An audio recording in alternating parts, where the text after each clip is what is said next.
Old, but also has high blood pressure. That's why I got him Vicks NyQuil High Blood Pressure for fast, powerful nighttime relief. Unlike some ordinary cold medicines, it's specially formulated for people like my dad.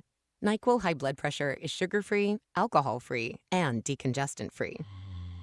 Vicks NyQuil High Blood Pressure. The nighttime sniffling, sneezing, coughing, aching, fever, sore throat, cold, and flu for people with high blood pressure. Like my dad. Medicine. Use as directed.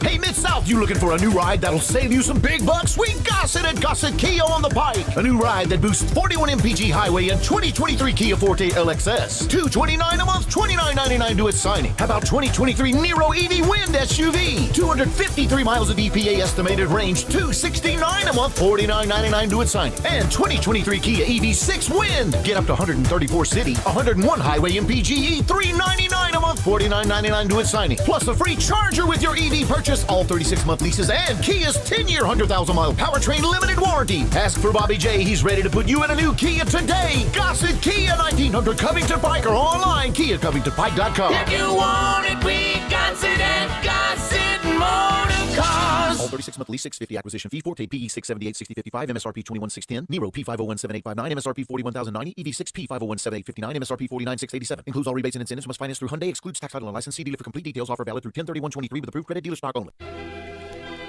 We are Sports 56, WHBQ Memphis, and W253DF Memphis. Flynn Broadcasting Stations. Oh, yeah. It's time to get up and get your day started. Morant. Oh! A jawbreaker! It's Sports 56 Mornings with Greg Gaston and Eli Savoy on Sports 56 and 98.5 FM. The first hour of Sports 56 Mornings is brought to you by East Memphis Ace Hardware at the corner of White Station and Quince. Now, here are your hosts, Greg and Eli. They get up every morning from the alarm clocks, wanting take the 8:15 into the city. Greetings and salutations on this Grizzlies opening day. The 2023-2024 NBA season already underway with a couple of games last night, but the season begins in earnest today, and your Memphis Grizzlies, shorthanded at that, will host the New Orleans Pelicans, and you're going to have a chance to win a couple of pair of tickets during our broadcast today, so stay tuned for that as we welcome you in to Sports 56 Mornings on this Wednesday, October 25th. 2023. Greg Gaston, Eli Savoy, and Zach Boyd were in the Family Leisure Studios. Family Leisure, where family and fun come together.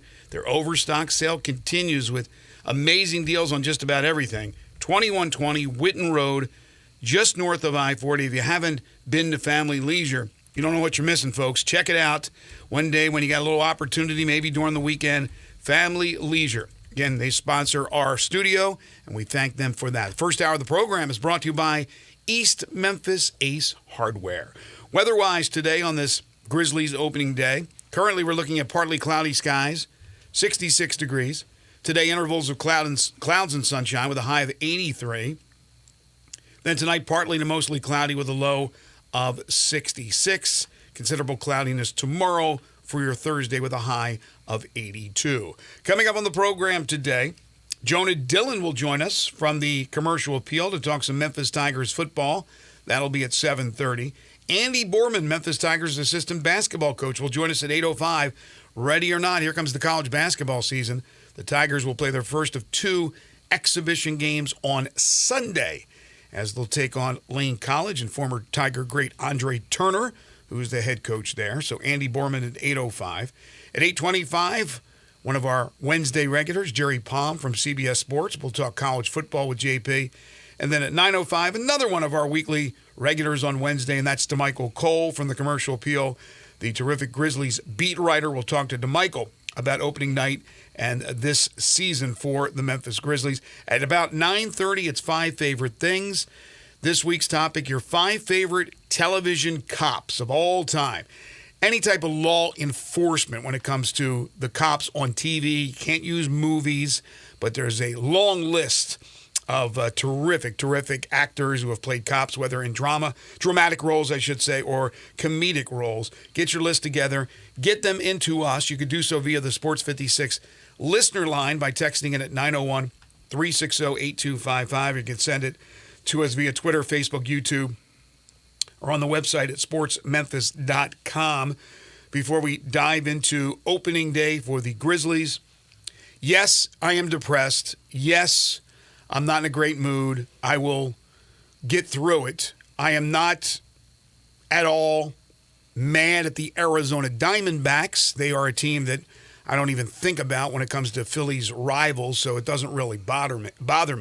But I'll tell you what, when they say, it's just a game, I don't buy it. When you are a diehard fan, especially as long as I have been a diehard fan of the Phillies, it is tough to swallow. It's also tough to swallow when you have your good friend Steve Sands come on the station and root against you, root for the Diamondbacks because he is a Washington guy. When you have your producer, your buddy, Zach Boyd, pick the Diamondbacks over the Phillies in our little contest yesterday, Humdinger's Trivia, that puts me behind the 8 ball right away. So I'm going to blame it on Zach. I'm going to blame it on Steve. I'm going to blame it on all the naysayers that the Phillies, all of a sudden, their bats went completely ice cold. Horrible way to lose, my friend. Horrible, horrible way. Good morning to you. Yeah, that is. It's again, baseball's a weird sport. I mean, after 2 games of that series, the idea of the Diamondbacks winning 4 of the next 5 would have been preposterous. There's no way. And the idea of winning 2 games in a row in Philadelphia after the Phillies had not lost a home game. Heck, I haven't really been challenged hardly at home. Just crazy stuff. Brandon Pfaadt, when he was their first, he pitched their first playoff game. I joked about it. Like, this was 3-9 in the regular season with an ERA over 5. And he's their first, that's their best starter. Like that, no, not their best starter, but that's the guy they've got in their first playoff game. Then he's out there in Game 7 of the NLCS, and all he does is keep winning games and gets them into the World Series. Like, I said it a few weeks ago at the end of the regular season when they were beating the crap out of the Cubs and to make the postseason.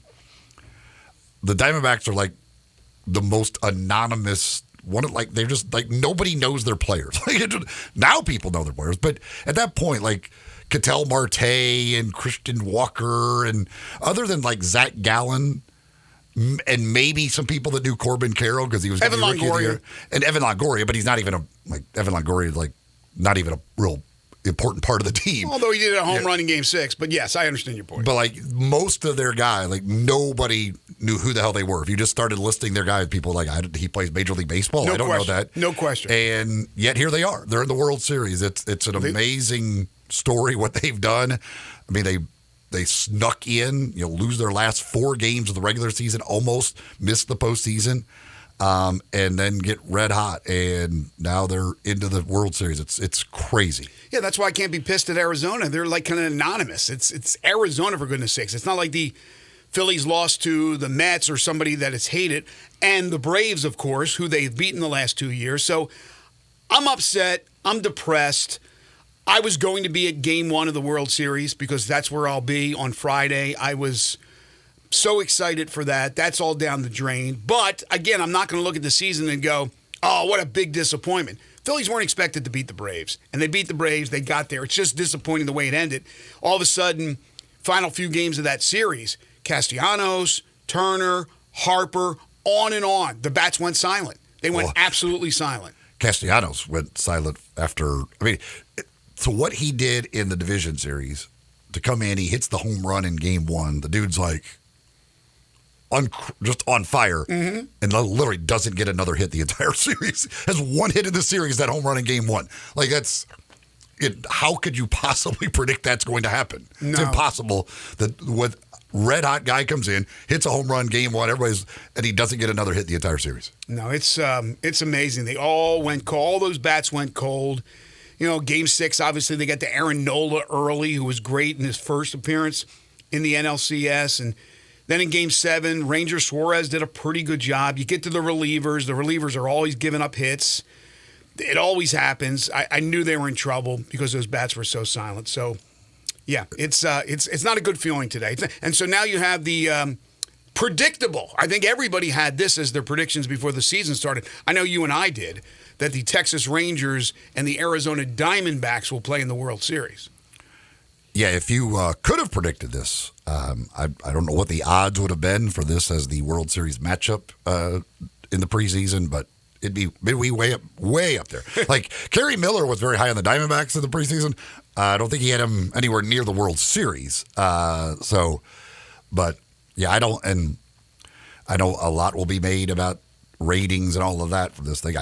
Who cares? Sure bottom line is, it's like two teams that are pretty amazing stories. Again, the Diamondbacks, especially the fact that it's not some big money spending. The funny thing about the Rangers, they would outspend all the money, but Jacob deGrom isn't even a part of the team. Like all the money they spent in the offseason was a waste for the most part because they went and got Jacob deGrom, and he's not even pitching for them and hasn't pitched for them hardly at all this year. So and Scherzer's been in and out with and injuries. They've somehow found a way still to. I mean, most times you go make that type of free agent signing and he gets hurt and doesn't pitch for you. That's probably going to be the death knell for your season. But they found a way. It's pretty crazy stuff. Yeah, and look, give a shout out to Torey Lovello. Did a great job with his team. Of course, on the other side, you have Bruce Bochy, who's more than likely headed to Cooperstown for his managerial expertise. But, yeah, that's your World Series. It begins in Arlington on Friday. You got Texas. You have Arizona. Let's say hi to the our resident snake handler, Zach Boyd. How are you, my friend? First of all, I'm not a snake. Diamondbacks. You're dealing with all kinds of snakes, boa constrictors and all that stuff. I mean, I can't help it if I was right yesterday. Like, look at the color shirt he's wearing. I can't help it. Look at the color shirt he's wearing. Look at the color. He's wearing Diamondbacks colors. Am I? Yes. I thought these were that's the Diamondbacks colors. No, that's Diamondbacks colors right I got there, my my jaws friend. on, man. Man, you got Diamondbacks colors on. You were right. Man, Yeah, that's what I'm saying. I thought we were friends. Yeah, you're right at my expense. I am not happy with you. Yeah, and I didn't have to watch the game last night, so you didn't have to, and you didn't. And in the end, you were right. And that's can't fault you. Can't He fault probably a man went to bed, didn't even know who lost can't or fault won. a man for being right. Right. Unbelievable. I got the notification that said the Diamondbacks is moving to the World Series, and I just kind of did my Jordan shrug. Like, how about, by the way, that Ketel Marte, even on a night where he strikes out 4 times, still gets the hit and still continues his hitting streak that every postseason game he's ever played, he gets a hit. Yeah, that dude is unbelievable. 16-game postseason hitting streak. And then we talked about the no-names of Arizona. The one name you better start to know, he was an all-star this year as a rookie, is Corbin Carroll. He had 3 hits, all singles. He had a sacrifice fly, which was a big insurance run. He had 2 stolen bases.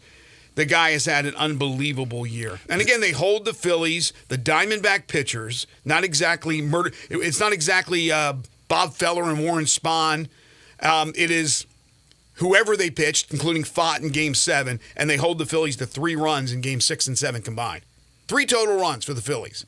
Yeah, again, there's no way you would have ever possibly thought that they could do that in Philadelphia with the way the Phillies had just been pounding the baseball at home. But yeah, it's incredible. David Texan says it's the Diamondbacks that have the hot tub in the outfield. Well, they've got the pool. Yes. They got a pool in right center field. I thought it was a hot tub. I think it's a full. It might be a hot I tub. thought it was a pool because the home run. Maybe because the home run. I thought it was a gigantic hot tub. What's his name's home run in game? What game was that he hit the home run off? Who? Kimbrel. What game did they hit the home run off Kimbrel? Thomas hit the home run. It landed in there. Game. Was that 5? 4 or 5? Wait, 5 Phillies won. Game 4 maybe. Game 4, yeah. Because that home run landed in it. Yes, and the guy jumped in it. I remember that. But it doesn't matter. Hot tub, pool, it is that stadium. Yes, exactly. And it's not a homer-friendly stadium by any stretch. It used to be, but then the humidor changed things. The humidor absolutely changed things. So it's both. They have both. It's both a spa. They have both. And a hot pool. tub and pool, yeah, okay. Because I say that's an Or a awfully hot big, tub, yeah. It'd be an awfully big hot tub. I know that much. Yeah, I didn't know if they make the giant hot tubs. They probably have masseuses back there, all that stuff. So here's another twist to the World Series. Each team has a former Memphis Redbird on the team. For Arizona, it's Tommy Pham.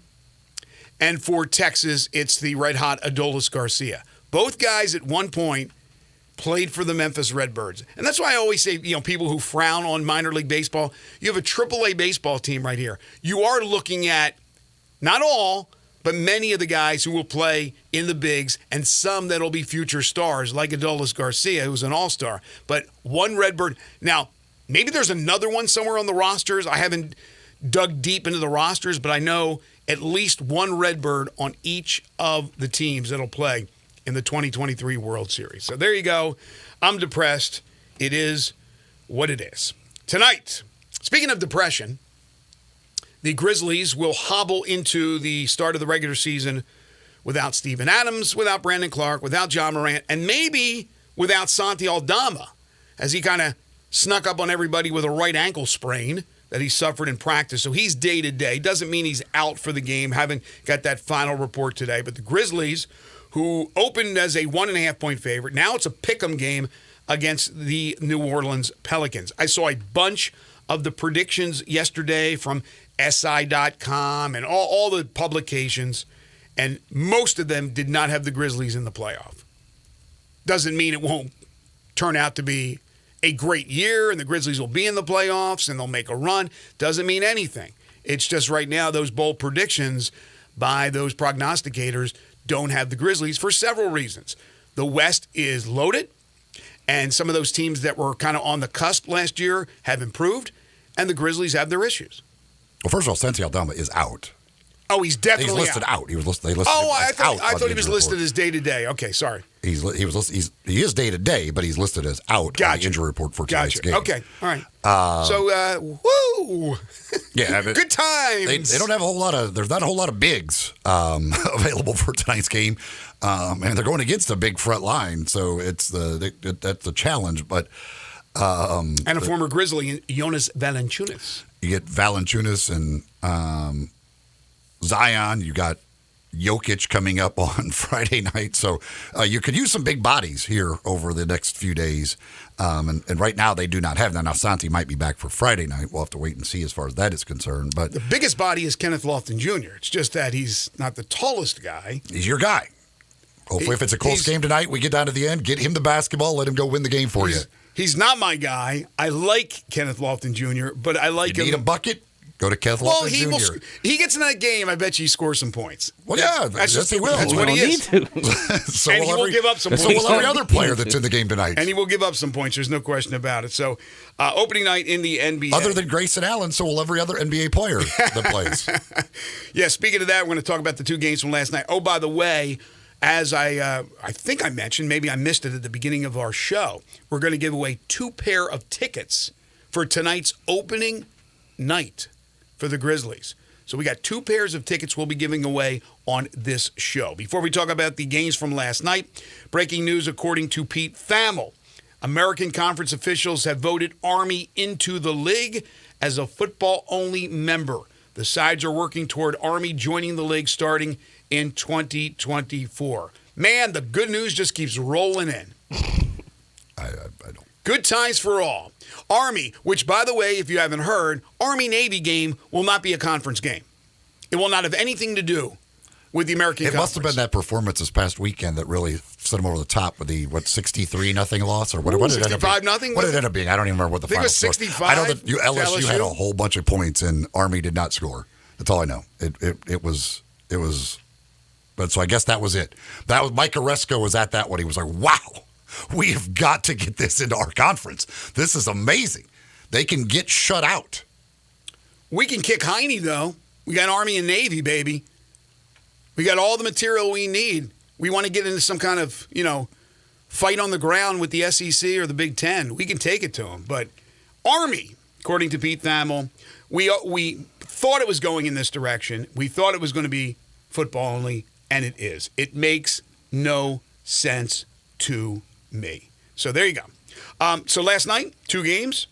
The Denver Nuggets got their championship rings and then went out and beat the Lakers, 119-107. What else is new?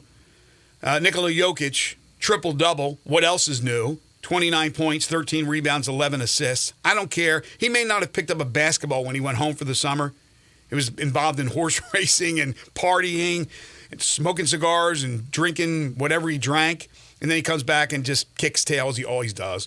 LeBron, who is 75 years old, the oldest player in the NBA, 21 points, 8 rebounds, 5 assists in 29 minutes. Again, LeBron is always going to give you whatever he has. And then there's Anthony Davis, who scores 17 points in the first half and scores a goose egg in the second half.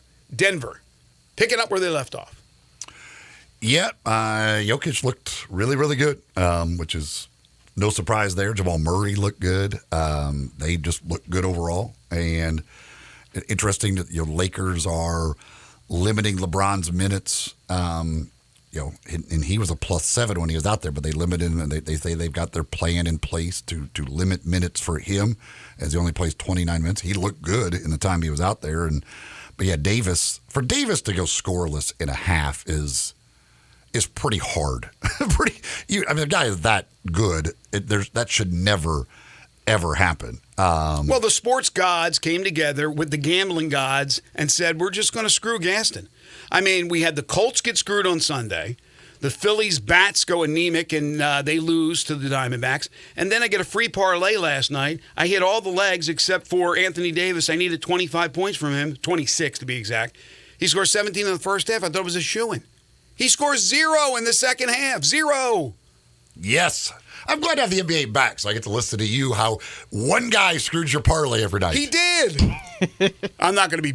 There's not going to be much gambling coming from me. If they're not free bets, it's probably it for me. It's too hard. It is absolutely too hard. I mean, who would have ever thought that he would go scoreless in the second half? But then again, who would have ever thought that the Phillies bats would go dormant for the last 2 games of their series?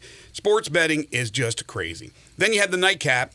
Phoenix playing Golden State. Phoenix without Bradley Beal. Bradley Beal misses the first game since his arrival in Phoenix. No Draymond Green for Golden State. And the Suns still win 108-104 in San Francisco. Devin Booker, he's good. 32 points, 8 assists, 6 rebounds. KD was 18 and 11. And then Steph did his thing with 27 points. Suns. Many people think the Suns can dethrone the Denver Nuggets. They win on the road at Golden State. Devin Booker was really, really good. The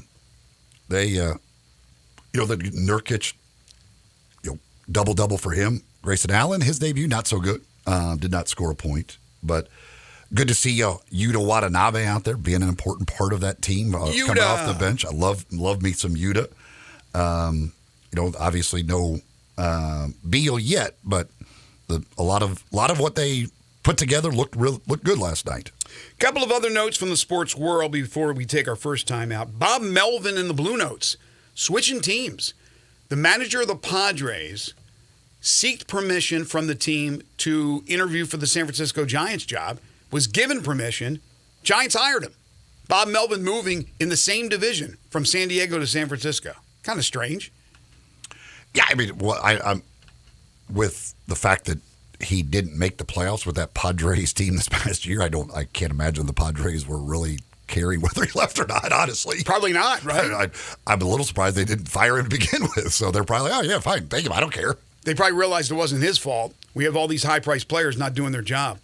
From the NFL, Mike Vrabel announces that Will Levis, the rookie from Kentucky, who hasn't played a down yet. Am I correct about that? He hasn't played 1 second yet. I don't think so, no. He's starting on Sunday. As the Titans return to action after a bye week, they'll host the Falcons.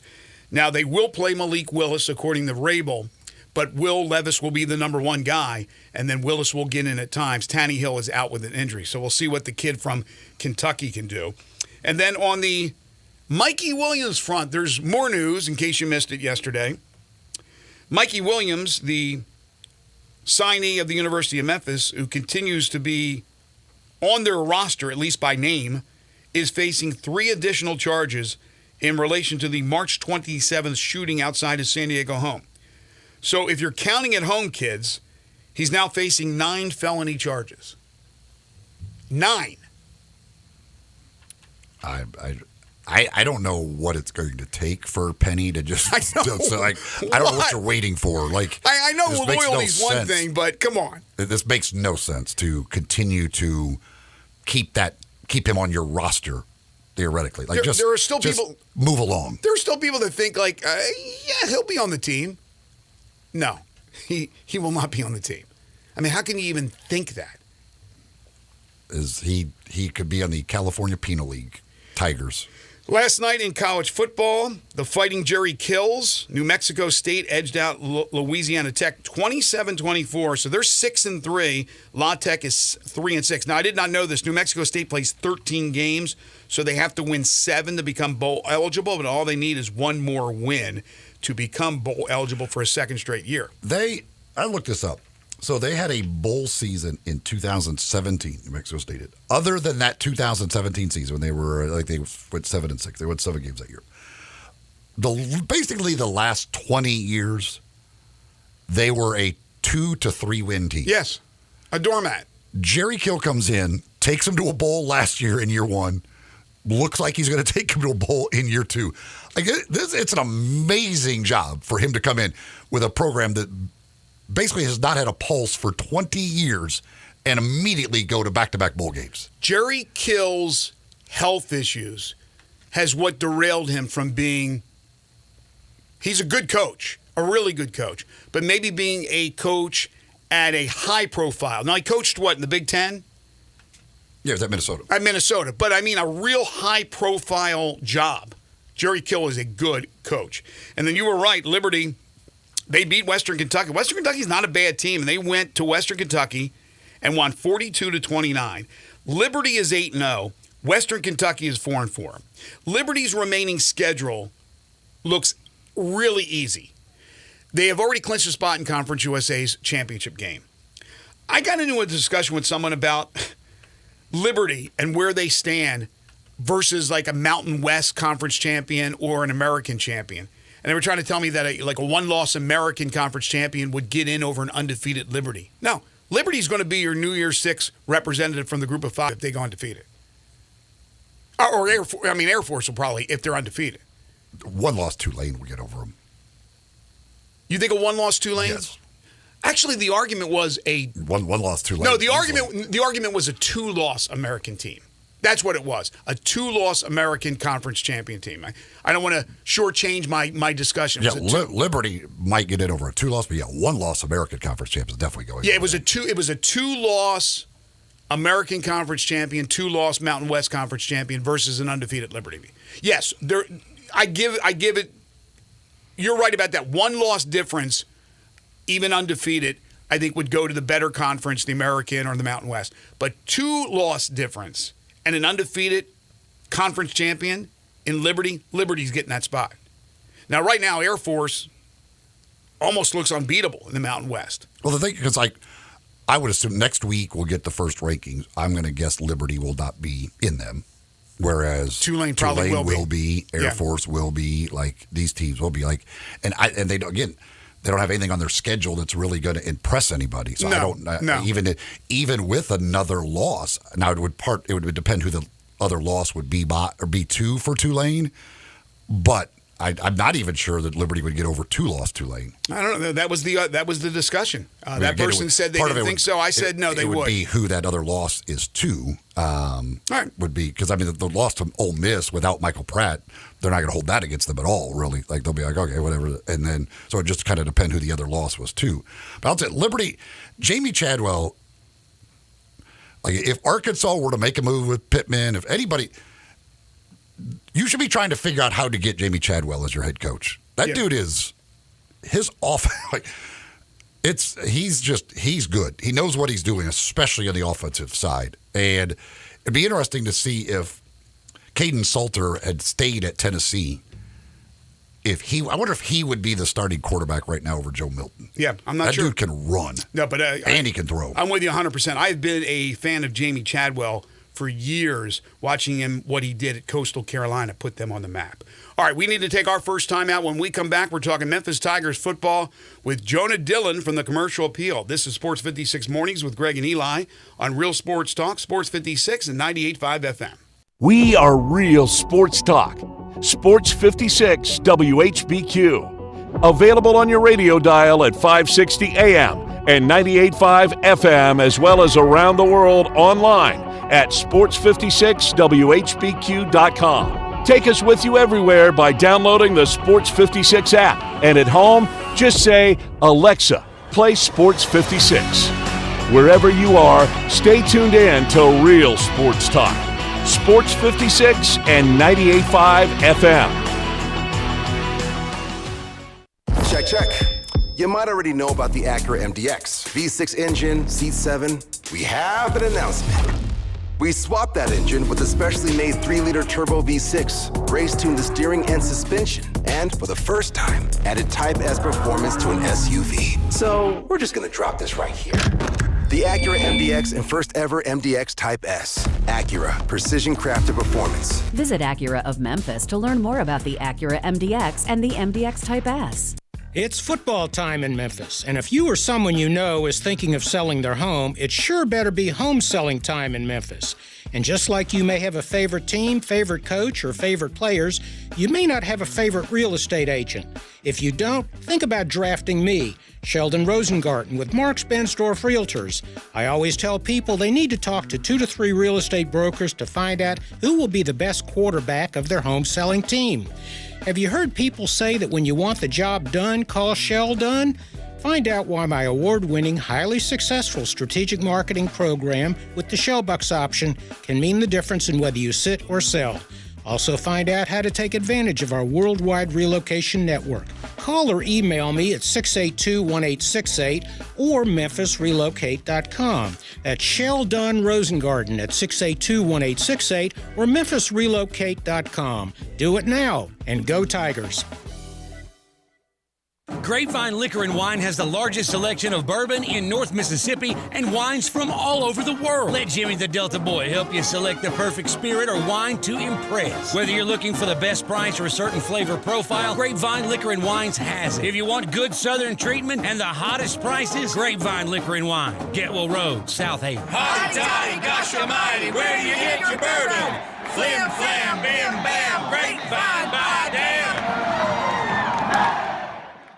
Looking for your next car? Give Car Corner a try. Car Corner, located at 2653 Mount Moriah. They specialize in cars under $15,000. Bad credit, no problem at Car Corner. CarCornerMemphis.com. That's CarCornerMemphis.com. They even have cash cars under $7,000. That's Car Corner at 2653 Mount Moriah. CarCornerMemphis.com. Look for the building with the teal green roof. Hey, if you're hungry for great Mexican food for breakfast, lunch, or dinner, got it. La Guadalupana. Guadalupana. Choose from tacos, burritos, enchiladas, sizzling shrimp, beef, or chicken fajitas, and even a Cuban sandwich filled with Mexican sauces, chicken, ham, steak, jalapenos, avocado, and more. How about super nachos topped with melted cheese, beans, sour cream, guacamole, tomato, and jalapenos? All great with nice cold beer, domestic and imported. Good prices, generous portions, great service at 2 locations, Summer Avenue and Cordova Road. La Guadalupana. Sports 56 traffic. Good morning. Accident involving some injuries. Still getting some attention over here on Kirby Parkway. It's going to be just north of Quince Road. 2 cars are involved. One of them was overturned. Again, I'm looking at that live right now at Kirby Parkway, north of Quince Road. Also, it's moving better than it was down in DeSoto County up through Hernando from the earlier wreck on 55 going northbound before you get up to 269. Hey, there's an adventure around every corner at the Memphis Zoo. Check out the latest events going on at memphiszoo.org. I'm Commander Chuck with your on-time traffic.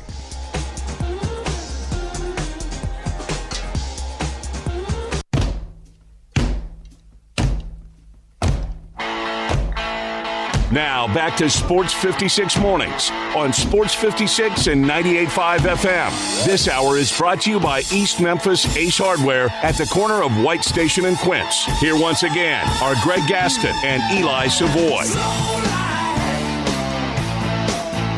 Welcome back, everyone. 7:32 the time. I'm going to talk with Jonah Dillon here in just a moment. If you missed it, Pete Thamel reporting that Army is in.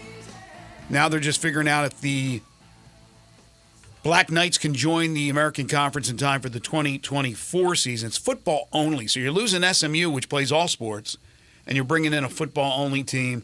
Again, it doesn't make sense to me. I'll ask Jonah if it makes sense to him, but he is a, relatively new comer to the Memphis area. He covers the University of Memphis Tigers football team for the Commercial Appeal, does a terrific job. You can follow him on Twitter at the Jonah Dillon.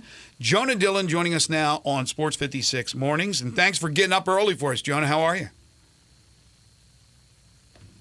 What is this, like a 7:50 in the morning news break here that we've got to jump on? I mean, that's how you get going in the morning. Wake you right up, man. Yeah, so yeah. Well, nothing that we didn't expect, right? There's been conversations for at least several months that Army would come in to replace SMU. But again, you're replacing an all-sports program in SMU, all sports. You bring in a football-only playing sport or a football-only playing team in Army. I don't understand where it makes sense to me. Army, we were joking around. Good timing as Army's coming off a loss to LSU by 1,000 points. But your thoughts on Army joining this American Conference? Yeah, I think part of it, when we look at all this conference realignment stuff, we have conferences rating other conferences, and obviously you look at what happened to the Pac-12, and you can point to other conferences as pretty much putting the nails in the coffin of that whole conference. So Army is an independent for football, which means when you add them, you're not taking away from another conference, which we know the American Conference did pretty badly to Conference USA with all those teams that came in this season. Mm-hmm. So I think that goes into it with like, hey, if I'm Mike Oresco and I'm going to go after Army, I'm not going to go after another conference. I'm not going to go after programs that are, working together to try to rebuild other conferences. So it's a move that I think you can kind of just slide in there, let that Army, and there's no like repercussions that are going to come. So I think that's part of it. It's an easy move in that sense. The biggest question is what's going to happen with Army Navy, right? Because that's typically a non-conference game. It gets played after the conference championship week. It's a huge game, obviously. It's the only game on that week, and everybody's watching it, even though the score is like 3-2 usually. It's an Iowa football game every year. That's what it is. yeah. But the Americans have to figure out how that's going to work, because it doesn't really make sense to have a conference game after everything's over. And if it's a non-conference game, it's kind of just a weird quirk. But that's the way it's going to stay, Jonah. It is not changing. I'm good friends of the voice of Navy. It's not changing. Army Navy is going to stay the same. It's going to stay independent. It's not going to count toward the conference. It makes no sense to me. Then you bring in another unorthodox offense. I'm sure Ryan Silverfield and the rest of the coaches are like, you got to be kidding me. You know how long it takes for us to get ready for Navy? Well, maybe it helps because you get ready for Navy. Now you're maybe ready for Army, but I don't know. If the idea that they're an independent and they're easy to add played any part in this, to me, that's ridiculous. Like, it's every conference for yourselves at this point. And like, to me, you should just be going to get the best program you can get to make your conference that much better when people look at it, because you're trying to earn, in the end, you'll be trying to earn a spot in the playoff. Like, you want your conference champion to be one of those that's good enough to make the playoff. And so you should be, to me, you should be looking at the Liberties and James Madisons and Coastal Carolinas, those, because you should want the best possible football program for your conference. Who cares whether you're stealing from another conference again or not? Yeah, well, I think part of it, though, is when you look at what, obviously, Mike Oresco said a couple months ago, they're not going to look westward, which there was rumors of, obviously, Oregon State and Washington State.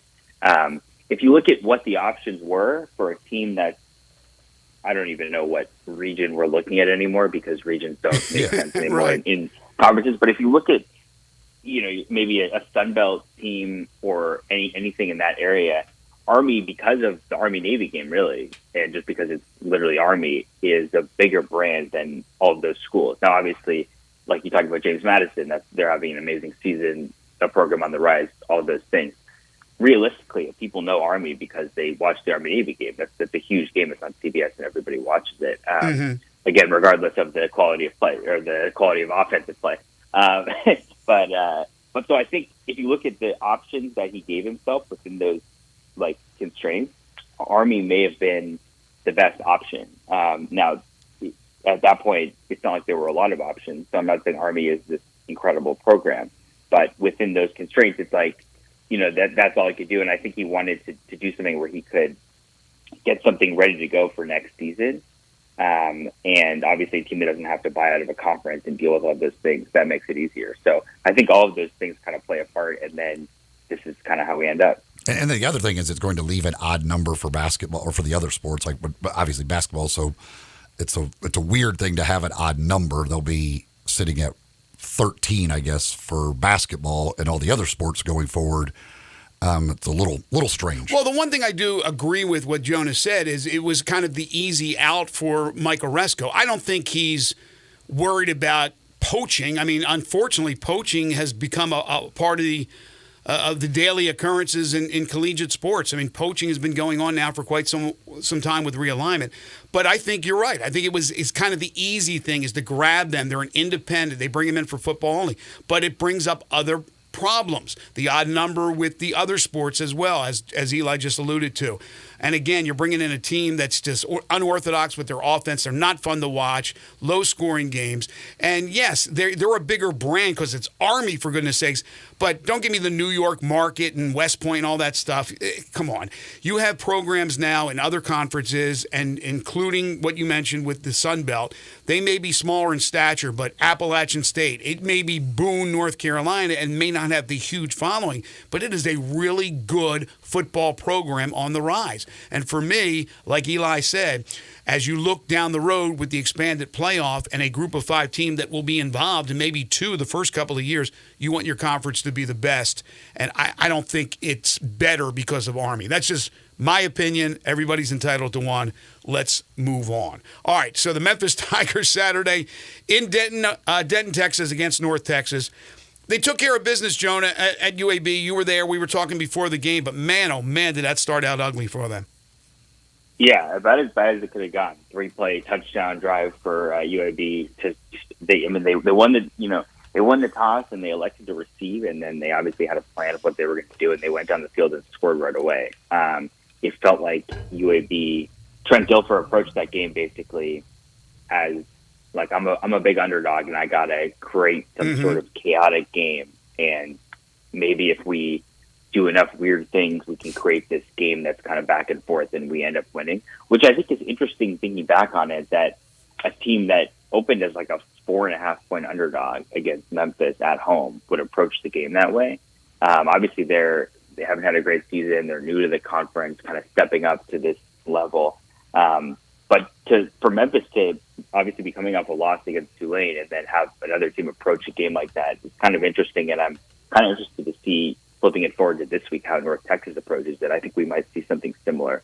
But then in the second half, Memphis kind of flexed. They figured it out defensively, and they showed basically like it was true. You know, we are on another level, and defensively they had control of the game. The offense was pretty smooth throughout, just kind of having, scoring on long drives, not turning the ball over, and ultimately it was a pretty dynamic performance, and a 24-point win. Obviously, it was not great particularly in the first quarter, and then really in the first half as a whole.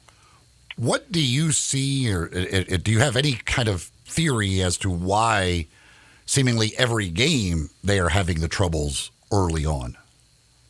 Yeah, they just can't. Well, it was weird because this game, the games before that, we'd always been talking about the offense. Right. Was the unit that couldn't figure it out at the beginning of the game and then adjusted.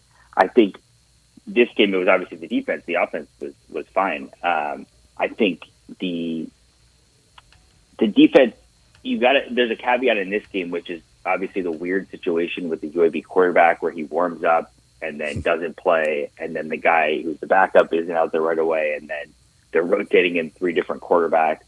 At times, literally rotating in different quarterbacks play by play, which again goes back to what I was saying before about just creating a chaotic game, but also defensively, you're talking about you guys are standing back there at quarterback and you have no idea who they are, which is crazy to think about college football at this day and age that's happening.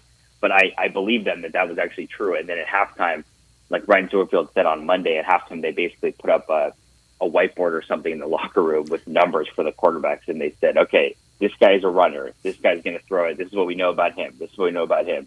And then they came out in the second half, and they had all the information, and they forced more turnovers, and UAB's offense really had nothing for them going forward. So I give them credit for the adjustments they made, and I think the offense not starting slow is something to think about. If they can do that again this week, then maybe they've turned a corner, and I would expect the defense to get it going quicker this week than they did last week. Of course, they've even made it more difficult because they did not have their names on the back of the jerseys. They had the kids. So you even literally, if you couldn't go by name because you're like, that's not his name on the back of his jersey. That's right. You had to stick to the numbers.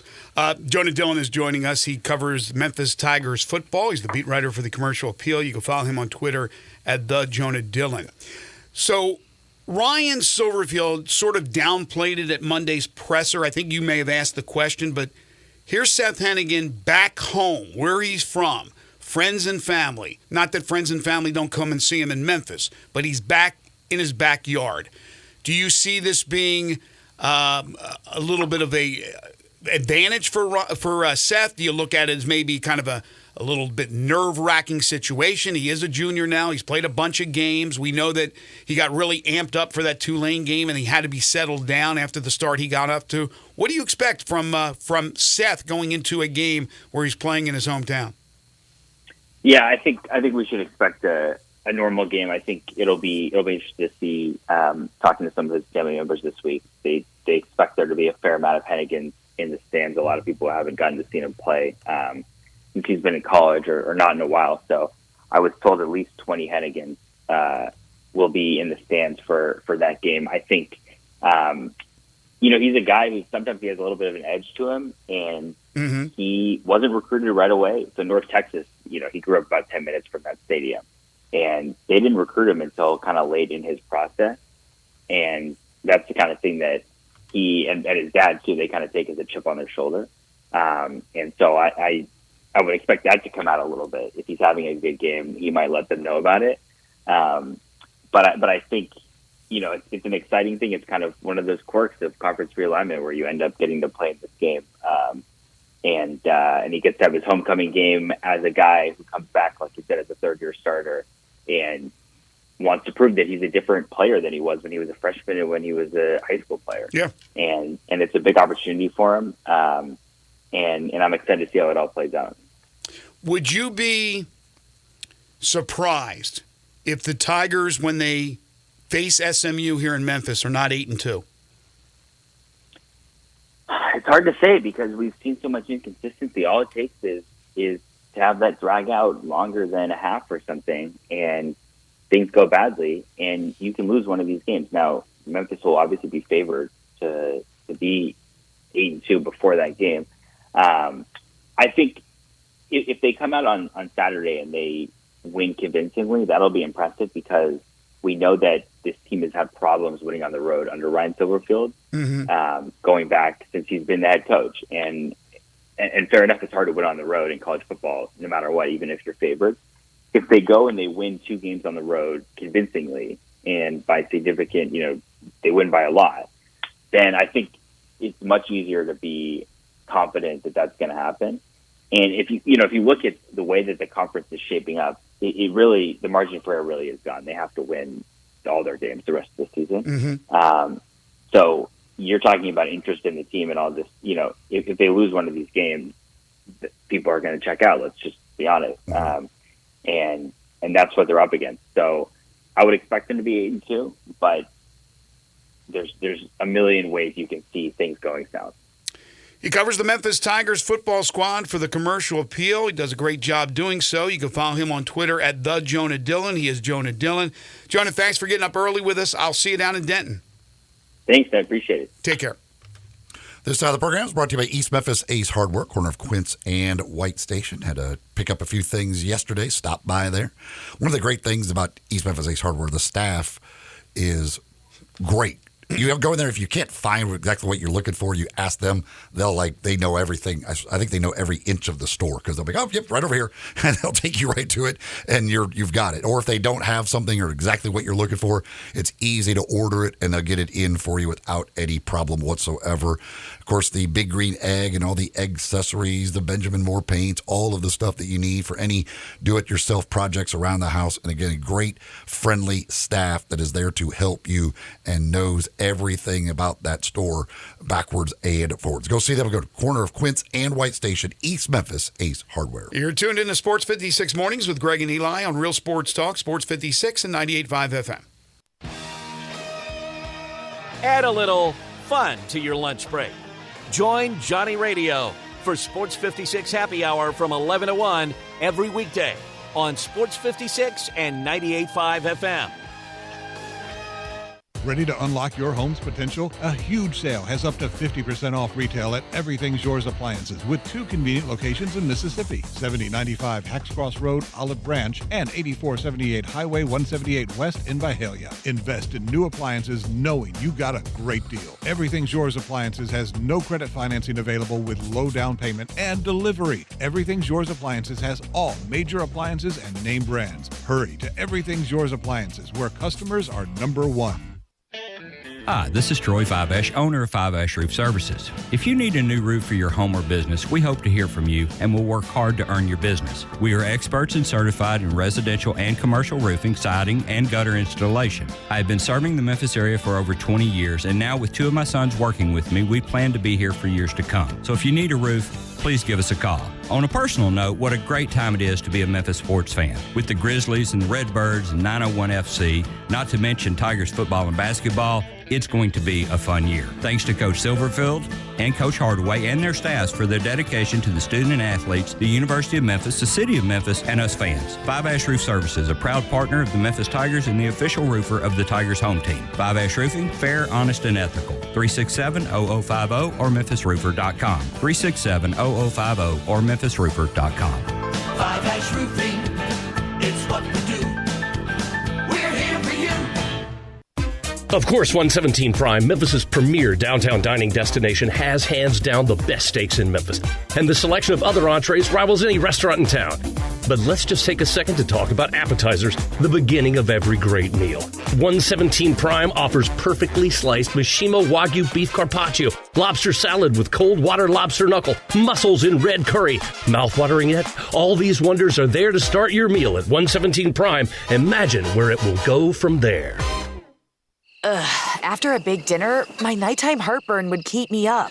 I'd be taking antacid after antacid all night long. But then I tried Prilosec OTC. Just 1 pill a day blocks my frequent heartburn for a full 24 hours, giving me one-and-done heartburn relief. Without heartburn keeping me up, I could have a restful night's sleep. Prilosec OTC. 1 pill a day, 24 hours, 0 heartburn. It's possible while taking Prilosec OTC. Use as directed for 14 days to treat frequent heartburn, not for immediate relief.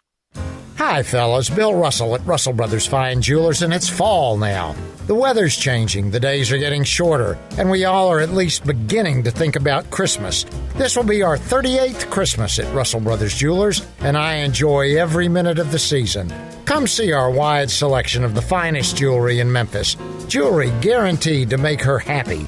Diamonds and rubies, sapphires and emeralds, the most beautiful gemstones you can imagine, and you'll find a vast selection of rings and earrings, bracelets and pendants that will show those gems off to their finest advantage, and they'll put a smile on her face. With our 5 decades of experience, we can help you find just that perfect piece. The piece that says, I love you. For 38 years, we've offered the most stunning jewelry in Memphis, and when you couple that jewelry with our quality and beauty, our value and service, you'll be glad you joined the Russell Brothers Fine Jewelry family. Russell Brothers Jewelers, 4646 Poplar at Perkins. Now back to Sports 56 Mornings on Sports 56 and 98.5 FM. This hour is brought to you by East Memphis Ace Hardware at the corner of White Station and Quince. Here once again are Greg Gaston and Eli Savoy. Welcome back, everybody. Happy Hump Day. Yeah, weekend a couple of days away, but tonight it's opening night for the Memphis Grizzlies at FedEx Forum. They'll take on the New Orleans Pelicans. And you want to go to the game? You're asking yourself, do you want to go to the game? I got 2 tickets for you. 360-8255, caller number 5. Caller number 5 at 901-360-8255. That's 901-360-8255. Would you like to go see opening night in the NBA for the Grizzlies as they take on the New Orleans Pelicans? Caller number 5 at 901-360-8255. All right, so what is your prediction on wins this year, record-wise? What do you think the Grizzlies will do? I think they'll be right around the 45-46 range. Okay. Mid-40s. Mid-40s. I have the Grizzlies going. We have our 5th caller. Thank you very much. We are going to give away another pair of tickets later on in the show, but thank you. We do have our 5th caller. Last year, The fifth place team was actually, it was a tie, Clippers and the Warriors. I guess the Clippers finished fifth, tie break, 44-38. Warriors were 44-38. And then the Lakers, of course, they were in the play-in and made the great run. They were 43-39. And then Timberwolves had 42 wins, Pelicans had 42 wins, Thunder had 40. That was your 10. That includes your playoff teams, top 6, and then the play-in teams. I have the Grizzlies at 43-39. So 4 games over 500. 43 would put them right on the cusp of getting to that 6th spot or finishing in 7th and the first play-in team. That's how it turned out last year. Doesn't mean that that's what will happen this year. Nuggets were first last year. Grizzlies were second at 51-31. So with all that's going on with the Grizzlies, they were 20 games over 500. With all the issues, I have them dropping down 8 games, 8 less wins, which is not a disaster, which still has them right there with that possibility to get into the playoffs without having to go through the play-in. You, if you have them at 45-46, you have them firmly in there. That would be around the 4th or 5th spot in the West. Yeah, I think it'll be in that running for 4th, 5th, 6th, 7th. Again, it's impossible to predict how the NBA season plays out because of injuries and all that stuff, but I think they will be in the running for the middle of the West down to the play-in. Wouldn't shock me if they end up in the play-in.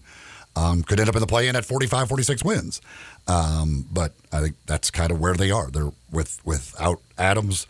I think they're kind of in the middle of that group of the Western Conference as far as playoff teams go. I'll be curious to see how teams handle load management when we have the new rules that were mandated by the commissioner, Adam Silver. So I don't know. We get first game of the year. Bradley Beal's not playing for Phoenix. Now he has a legitimate injury, I assume. You're not going to rest the guy first game if he's healthy. But there's load management, and there's also load management within the game. As we talked about earlier, LeBron played only 29 minutes. He will be limited on the minutes that he will play. I'm sure that will happen around the league. So maybe that's the way they kind of circumvent around the new rules. Maybe the guy plays, but he plays a limited amount of minutes. Of course, with the Grizzlies, it's not a question of having players with limited minutes. It's just having players. Again, they will open the night with New Orleans without Steven Adams, who's out for the year, without Brandon Clark, who's out for a minimum half of the year. You don't have Santi Aldama tonight. Obviously, Josh suspended for the first 25 games. New Orleans tonight at home, tough challenge. Friday, Denver at home. Tough challenge. You go on the road Saturday, you play Washington. Tyus Jones, former Grizzly, he'll be ready.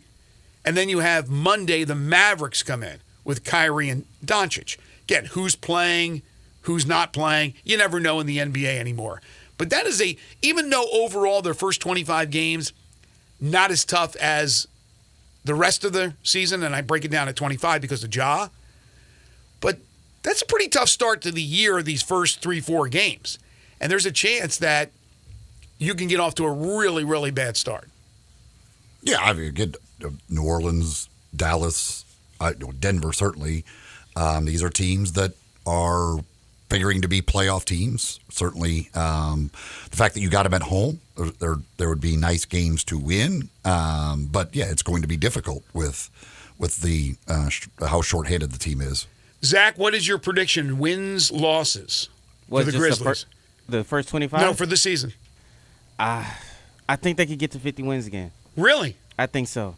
I think the Grizzlies are built to handle the regular season. So if they're missing guys, they got guys on the team that can step up.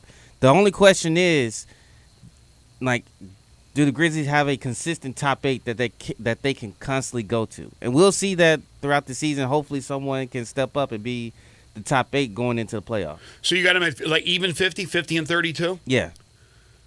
Okay. That's very optimistic. You're not alone. There's a lot of people that are extremely optimistic of this team because of that nucleus. But again, if Jaren Jackson Jr. doesn't become a better rebounder, that's going to be an issue. If Jaren Jackson Jr. gets into foul trouble, that's going to be an issue. Dez is going to have to shoot the rock like he's always shot the rock. And I think we're all confident that guy is going to have an explosive year. Obviously, when Ja comes back, he has to be the Ja Morant we all know and love. But before that all happens, again, those role players, as Zach just mentioned, are going to be absolute keys. Who's going to step up? Is Zaire Williams going to step up? Santi Aldama, lots expected from him, but again, he's out for the first game with a right ankle sprain. So a lot of questions that need to be answered, and it starts tonight against New Orleans. Again, we'll give away another pair of tickets to the Grizzlies-Pelicans season opener a little bit later on in the show. We'll take a quick timeout. When we come back, hour 2 of the program, we open up talking Memphis Tigers basketball with assistant coach Andy Borman. Then Jerry Palm will join us on college football at 8:25. You're tuned in to Sports 56 Mornings with Greg and Eli on Real Sports Talk, Sports 56 and 98.5 FM.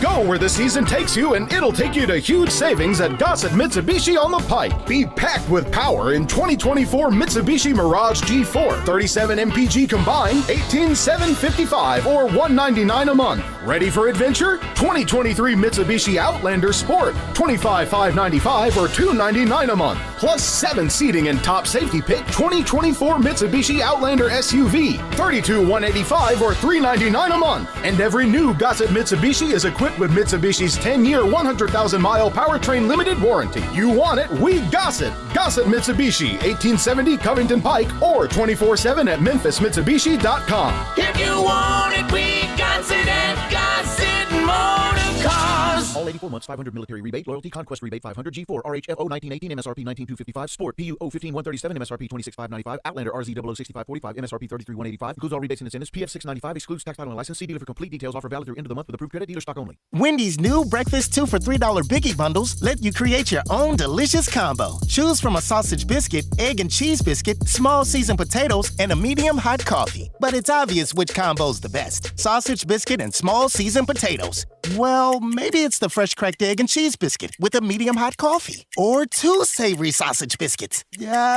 Whichever you pick, you can't go wrong. Choose wisely. Choose Wendy's new 2 for $3 Biggie Bundles. Limited time only. U.S. price and participation may vary. Not valid in a combo. Single item at regular price. I can't wait for what's next. Even with higher stroke risk due to atrial fibrillation, an irregular heartbeat not caused by a heart valve problem.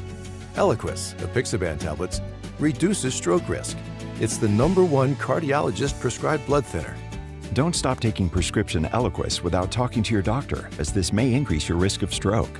Eliquis can cause serious and in rare cases fatal bleeding. Don't take Eliquis if you have an artificial heart valve, abnormal bleeding, or have antiphospholipid syndrome. While taking, you may bruise more easily or take longer for bleeding to stop. A spinal injection while on Eliquis increases risk of blood clots, which may cause paralysis, the inability to move. Get medical help right away for unexpected bleeding or unusual bruising, or if you have tingling, numbness, or muscle weakness. It may increase your bleeding risk if you take medicines such as aspirin products, NSAIDs, SSRIs, SNRIs, and blood thinners. Tell your doctor about all planned medical or dental procedures. Learn more at Eliquis.com or call 1-855-ELIQUIS. Memphis' oldest restaurant, Coletta's, was established in 1923 to give Memphians the best Italian food possible. And I'd say they got it right. They are the creators of the barbecue pizza.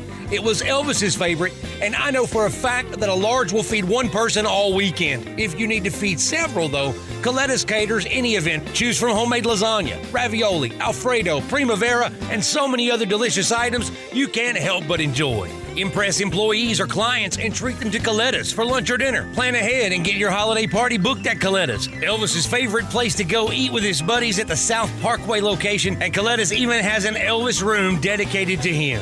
Call Coletta's on South Parkway at 948-7652 or Appling Road at 383-1122. Coletta's. It was Elvis's favorite, and it should be yours too.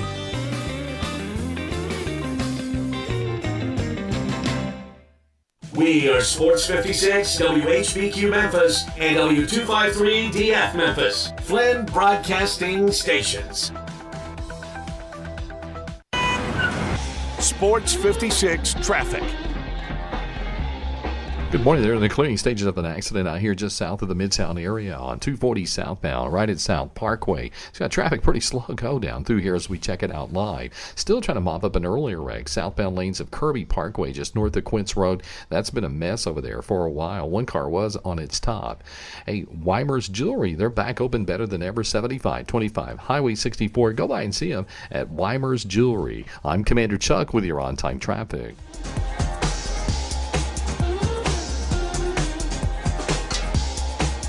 Now back to Sports 56 Mornings on Sports 56 and 98.5 FM. This hour is brought to you by James Gaddis Jewelers. Genuine diamonds, baby. Here once again, Greg Gaston and Eli Savoy.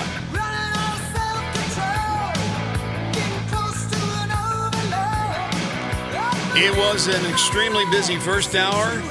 It will be the same here in hour number 2. In just a moment, we're talking Tigers hoops with Andy Borman.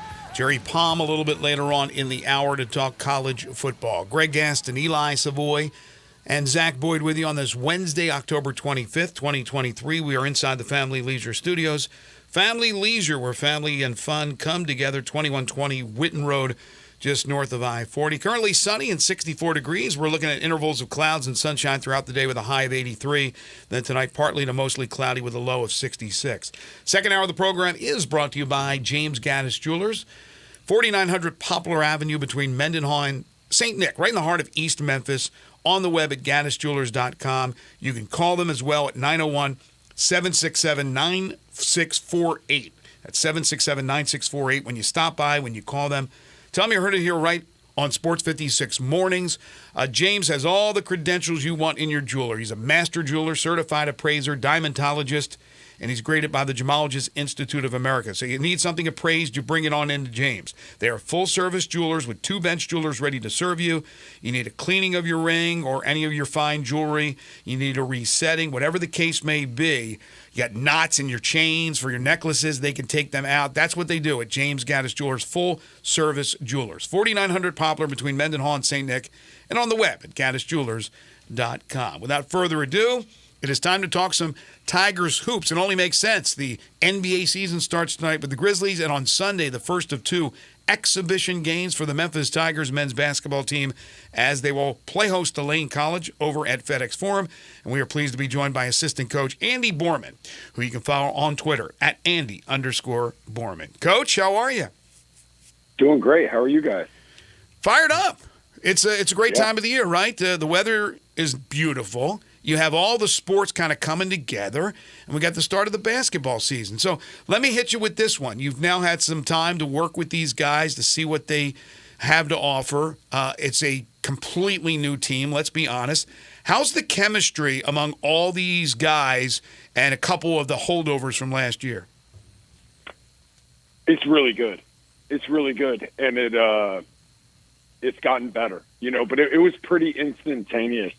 We have a really good group of guys, and it helps, returning Jaden Hardaway, returning Malcolm Dandridge, and then the guys we've brought in are older, and have been leaders where they came from, and so they've really stepped in and done a really good job, not just getting along, but also holding each other accountable and pushing each other to get better.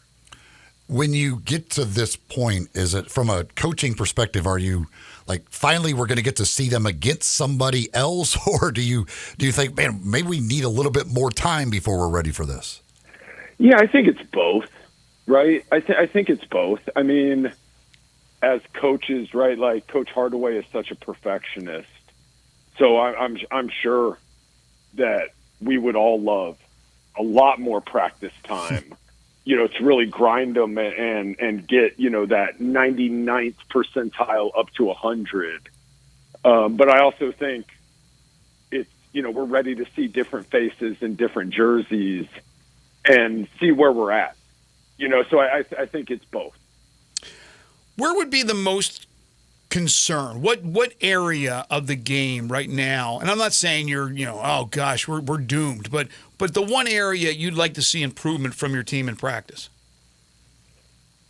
Oh man, once again, that list could be long depending on the day, but I think I think the main thing would just be getting these guys to just absolutely buy into playing, at a 10. That's what Coach Hardaway talks about. We don't want guys playing at an 8.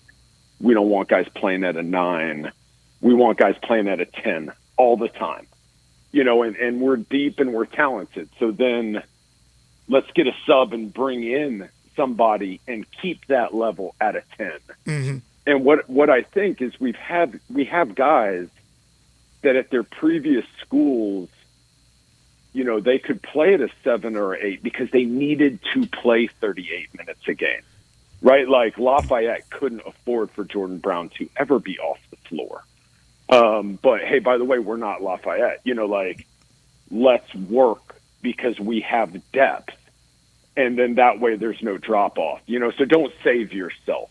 So that would be, I think, the main thing that we're just pushing on a daily basis. Do you, as it goes along in practice, are you guys getting pretty settled on kind of what the rotation, what in your mind, what it will look like? And then how important are these 2 exhibition games to kind of see those things and maybe different combinations and even figure it out more? Yeah, I mean, once again, like our depth is really, really good this year, and that, I know that's kind of coach speak and every coach across the country is saying that, but it's true here, and so I don't really know if we could say we have a set rotation. I'm sure Coach Hardaway has some thoughts on that. And clearly that's his decision to make, but I also think it depends on the day. We have different guys stepping up because of our depth on different days, and it's a different team than last year. Right. Where you really had kind of like DeAndre and KD. Yeah. You had a pecking order. Correct. And this year, I think the pecking order could be day by day or game by game, and I think it will even out over time. But at the same time, you kind of hope it doesn't, because the deeper we are, the stronger we are. And I think everybody has seen that, and I think that's part of the reason why our chemistry is so good. And I think that's part of the reason Coach Hardaway is so adamant about keeping these guys held to the highest standard, because we really could be, each game a different guy. It could be his night, and he wants to make sure everyone's ready. So I think that'll be something that plays out over time, or maybe it doesn't, right? I know I kind of didn't give you anything there, but I think that's also true with who we are. Well, you hope that certainly at this time, everybody is bought in, because these guys, a lot of these guys, they were the dude at their previous place. So now the question, because last year, again, you had KD, you had DeAndre, and everybody else played a supporting role. You knew the pecking order. This year, like you said, it could be anybody, any night. You have a lot more options, but that also can bring up issues, especially when you face adversity for the very first time. Well, I didn't get the shot, or he didn't get the shot. I wanted this. I only got 5 shots. Is there any concern about selfishness once adversity settles in? Because you're going to face adversity. Everybody faces adversity at one time. Yeah, I mean, I don't know, because you're not going to know until you face adversity. Exactly right.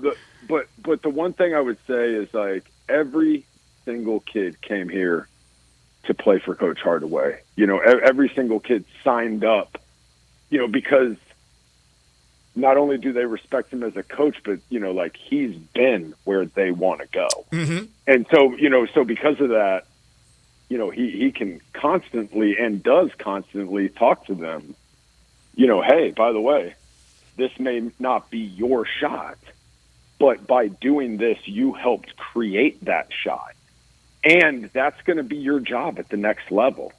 And so he's able to connect with these guys really on kind of like a whole nother plane, which is going to help us when adversity strikes. But I think adversity is going to strike, and I think we have the type of team that's built to handle it and built to thrive in it. But once again, you're never going to know till you go through it, and so during practice, we're on them and we're trying to create those situations so that we can get a glimpse of it. And I think everything's been really positive. Who, last year again, because you had those guys that everybody knew, that everybody could look to them as the leaders. Like, who's the vocal leaders? Is it some of the new guys? Again, you're bringing in old guys, so that's a little easier for them, even though they're new, to be that guy. Is it who, or is it the returning guys? Who are the vocal leaders that people can kind of look to on this team? Yeah, I think that's such a good point. I think we have different types of leaders, right? Javon Quinterly and Jordan Brown are a little more soft-spoken, but when they speak, there's quality to it. Mm-hmm. And when they speak, guys listen. So there may not be quantity, but there's quality. With Jaden Hardaway and Malcolm Dandridge, you really have kind of like that built-in sweat equity where they do such a good job of talking to guys about what coach expects. And, hey, by the way, this is the standard, and so that leadership really helps, and then you've got a guy like Nick Jourdain, who is just a relentless worker. He's constantly talking and he's extremely vocal, so I think we have leadership by committee right now. And I think our true leader is Coach Hardaway. And hopefully over time, it'll either be done by committee because that's good enough, or someone will need to step into that role. Mm-hmm. But that's something I promise you that we are encouraging, and Coach Hardaway is holding them accountable on a daily basis. There's so many options down the stretch of a game, dumping it inside to Brown, Quinterly, dribble drive. But let's say you need a three in the final moments. Who are the a couple of guys that you think will be big for you this season in knocking down that big time three? Yeah, I mean, Jaquan Walton can really shoot it. Ashton Hardaway can really shoot it. Jaden Hardaway can really shoot it.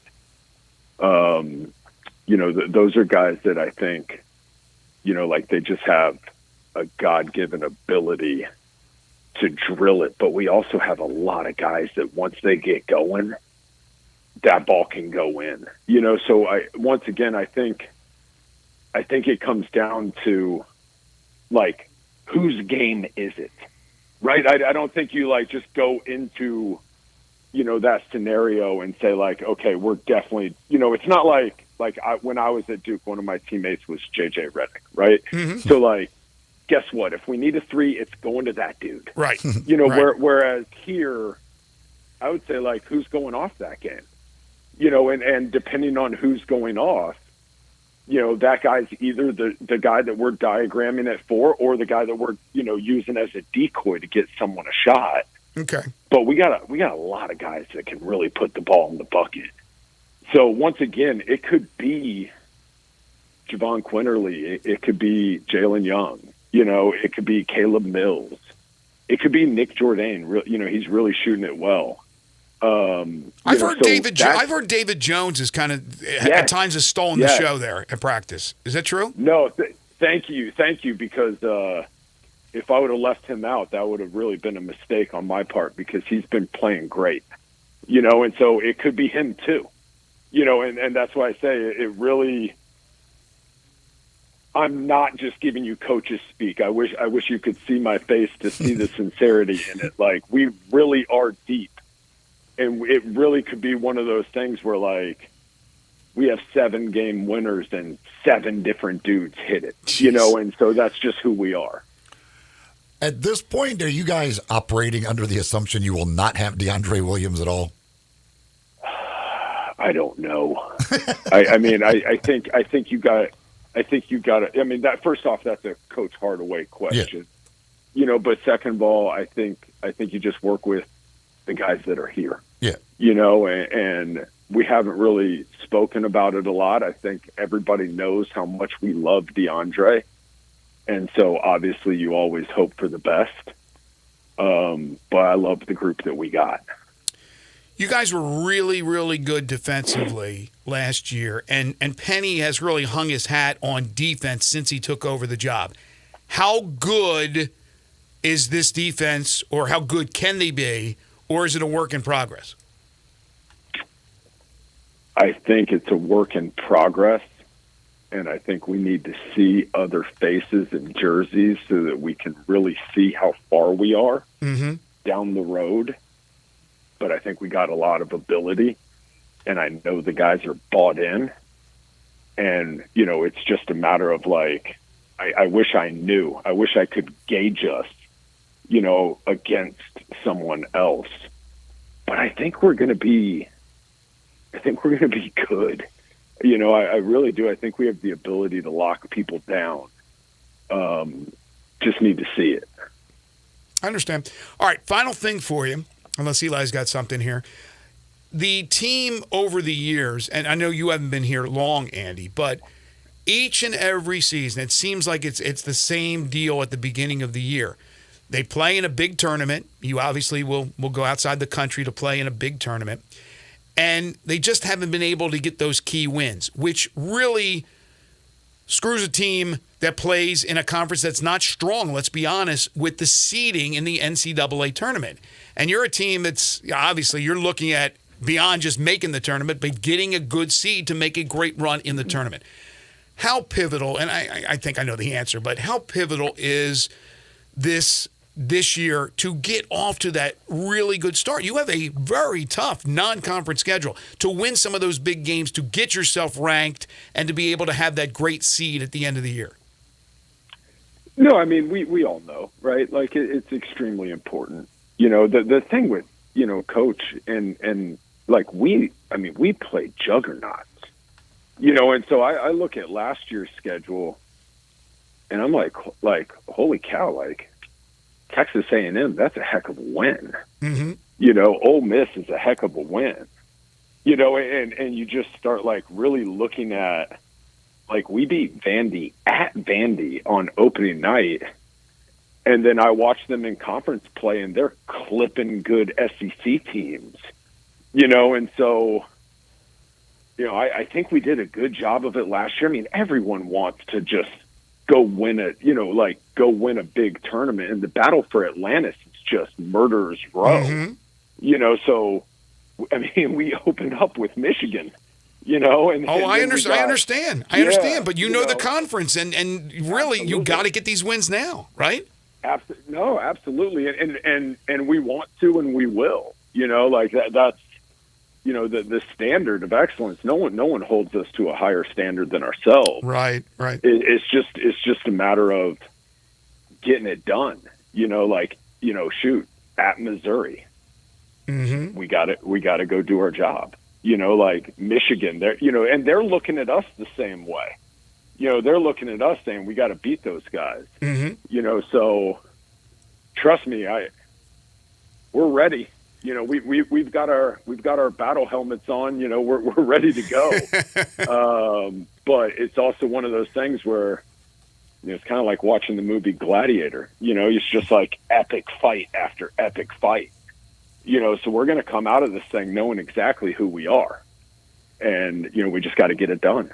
There is a lot of excitement, not only amongst you guys, but certainly around the city, that this could be a very special season. Again, Sunday is exhibition game number 1 against Lane at FedEx Forum. Then next Thursday, so a week from tomorrow, will be the Lemoyne Owen exhibition. And the season will start a week from Monday at home against Jackson State. So it's right there, Coach. I know it's long days and long nights, and now you finally get to play some basketball. Absolutely. Andy, thank you so much. He is the Memphis Tigers assistant basketball coach, Andy Borman, who you can follow on Twitter at Andy_Borman. Thank you, Coach.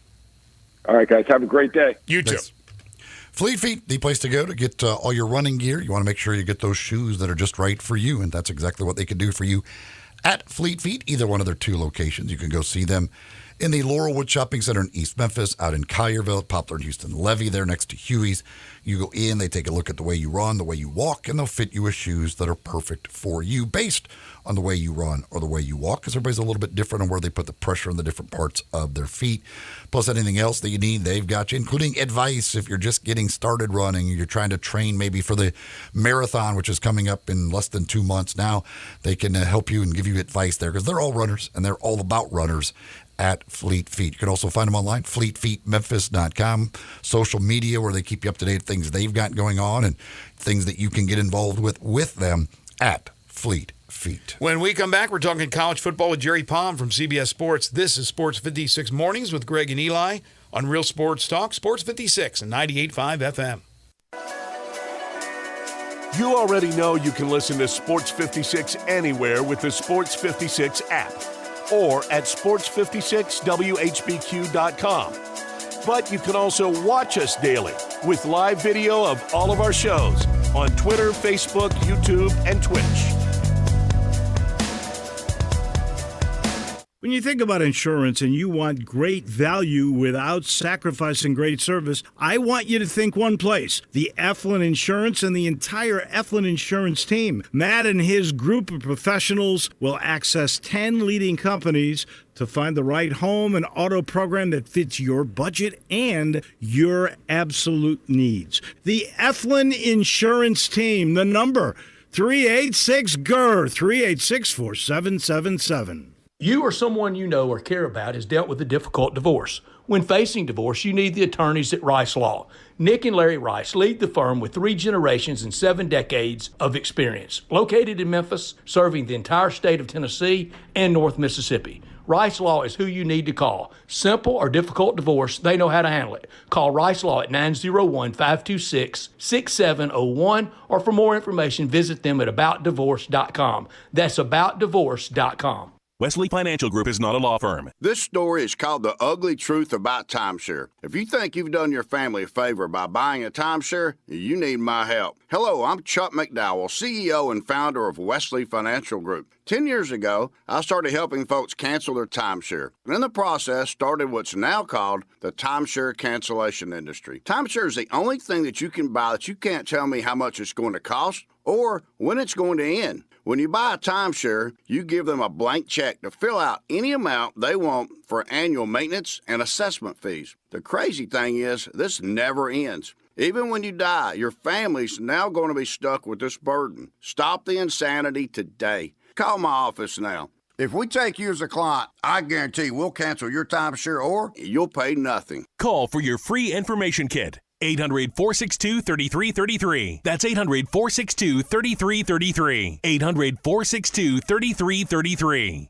Want to play a private country club but only pay daily greens fees? Meadowbrook Country Club in West Memphis is your place. You can now play a beautiful, challenging course for only $59 plus tax, including cards. Meadowbrook Country Club features champion Bermuda greens and now is available to everyone. A membership is only $350 per month and includes tennis, pickleball, and swimming, plus a great restaurant and bar. Golf Pro Mark can even fix you up with custom-made tricks on clubs. Call 870-394-4186 today for your Tuesday through Sunday tee time at Meadowbrook Country Club in West Memphis. Guns, guns, and more guns. Over 700 firearms in stock. Home defense guns, old guns, new guns, used guns, big guns, little guns. Every gun you can think of, Classic Arms has them. All brands like Glock, Sig, Colt, Ruger, Smith & Wesson, Browning, Beretta, Benelli, Remington, Winchester, and more. Guaranteed lowest prices in town. Only gun importer in the Mid-South. Free gun inspections and appraisals and free bore sighting for the upcoming deer season. Shop online at ClassicArmsOfMemphis.com or visit Classic Arms at 1740 Germantown Parkway behind Corky's Barbecue in Cordova. Lots of our fans have gone to see Genesis Diamonds, and they are amazed. Hey, it's Eric Hasseltine, and Genesis is fast becoming the go-to place for people here when it comes to engagement rings and fine designer jewelry. They also have a ton of luxury pre-owned Rolexes. Genesis guarantees the best diamond prices, period. They are a direct diamond importer with no middleman, which means incredible value for you. Genesis turned the old-school jewelry business model upside down with slimmer margins, more selection, no commission salespeople, and stronger warranties. They have every diamond you can imagine, natural and lab-grown diamonds in every shape and every size. Genesis has thousands of designer engagement rings from top designers that you won't find at other stores. And keep this in mind with the holidays around the corner. Genesis has case after case of incredible diamond fashion rings, diamond eternity bands, diamond earrings, diamond necklaces, colored gemstones at every possible price point. All of this in a beautiful new showroom with great local experts who will teach you how to buy like a dealer buys. Genesis Diamonds. You will love it at Poplar and Perkins Extended. Sports 56 traffic. Good morning. They're trying to clear up this wreck in the Midtown area. It's going to be on 240 southbound there at South Parkway. That one's still out there getting some attention. It's still very heavy with that traffic volume coming in from Fayette County right now on 40 westbound from 269 all the way to Winton Road. Sometimes in pockets there it can get pretty slow go. Weimer's Jewelry located at 7525 Highway 64. They are your full-service family-owned jewelry store here in Memphis. I'm Commander Chuck with your on-time traffic. Now back to Sports 56 Mornings on Sports 56 and 98.5 FM. This hour is brought to you by James Gaddis Jewelers. Diamonds are forever. Woo! Here once again, Greg Gaston and Eli Savoy. Welcome back, everyone. 8:27 the time. Jerry Palm joins us in a moment. We're talking Grizzlies opening night with DeMichael Cole at 9:05. And then your 5 favorite things, your 5 favorite television cops or law enforcement, TV, not movies. If you haven't gotten your list together, please do so and send it to us via the Sports 56 listener lines. You can text in at 901-360-8255 or send it via Twitter, Facebook, YouTube, or send it to our website, sportsmemphis.com. Grizzlies and the Pelicans, a pick'em tonight, 7 o'clock. At FedEx Forum. No Santi Aldama out with a right ankle sprain. If you missed it last night, opening night in the NBA, 2 games. The Denver Nuggets, the defending champions, got their rings and then beat the Lakers 119-107. And the Phoenix Suns over the Golden State Warriors 108-104. On the 5 favorite things, if you could, when you send in the list, do the character, but also do the show. Include the show. Character. I don't know. A lot of these I don't know that just by the name who that is, what show they're from. Sounds good. Character and show. Speaking of characters, time for Jerry Palm. It's time for Sports 56 Mornings Weekly Chat with Jerry Palm, college football and basketball writer and bracketologist for CBSSports.com. Here are Greg, Eli, and Jerry. Jerry Palm joins us each and every Wednesday during both the college football and basketball seasons. You can follow him on Twitter at JPPalmCBS. Of course, read all his great stuff at CBS Sports, CBSSports.com, his bowl projections, and then he'll have the NCAA tournament stuff and just does an absolutely fabulous job. And JP's been coming on our show for years and years. He joins us now on Sports 56 Mornings. Hey, JP. Hey, how's it going? Has Purdue produced a Jerry Palm bobblehead yet? Gosh, no. Why would you do that? Like you're leading the band and just bobbling. That would be kind of a cool bobblehead. All right. Yes, the bobblehead of me leading the band I would get, and only I would get. But still, that would be cool to have. Hey, 5 favorite things. Your 5 favorite television cops or law enforcement people in the history of television. Go. Who do you got? Okay, then I will go way back in the history of television and give you Lieutenant Arthur Tragg, the primary police investigator in the Perry Mason show. Okay, the original Perry Mason. Yep, number 4, Monk. Number 3, Leroy Jethro Gibbs from NCIS. I could have given you 5 from that show.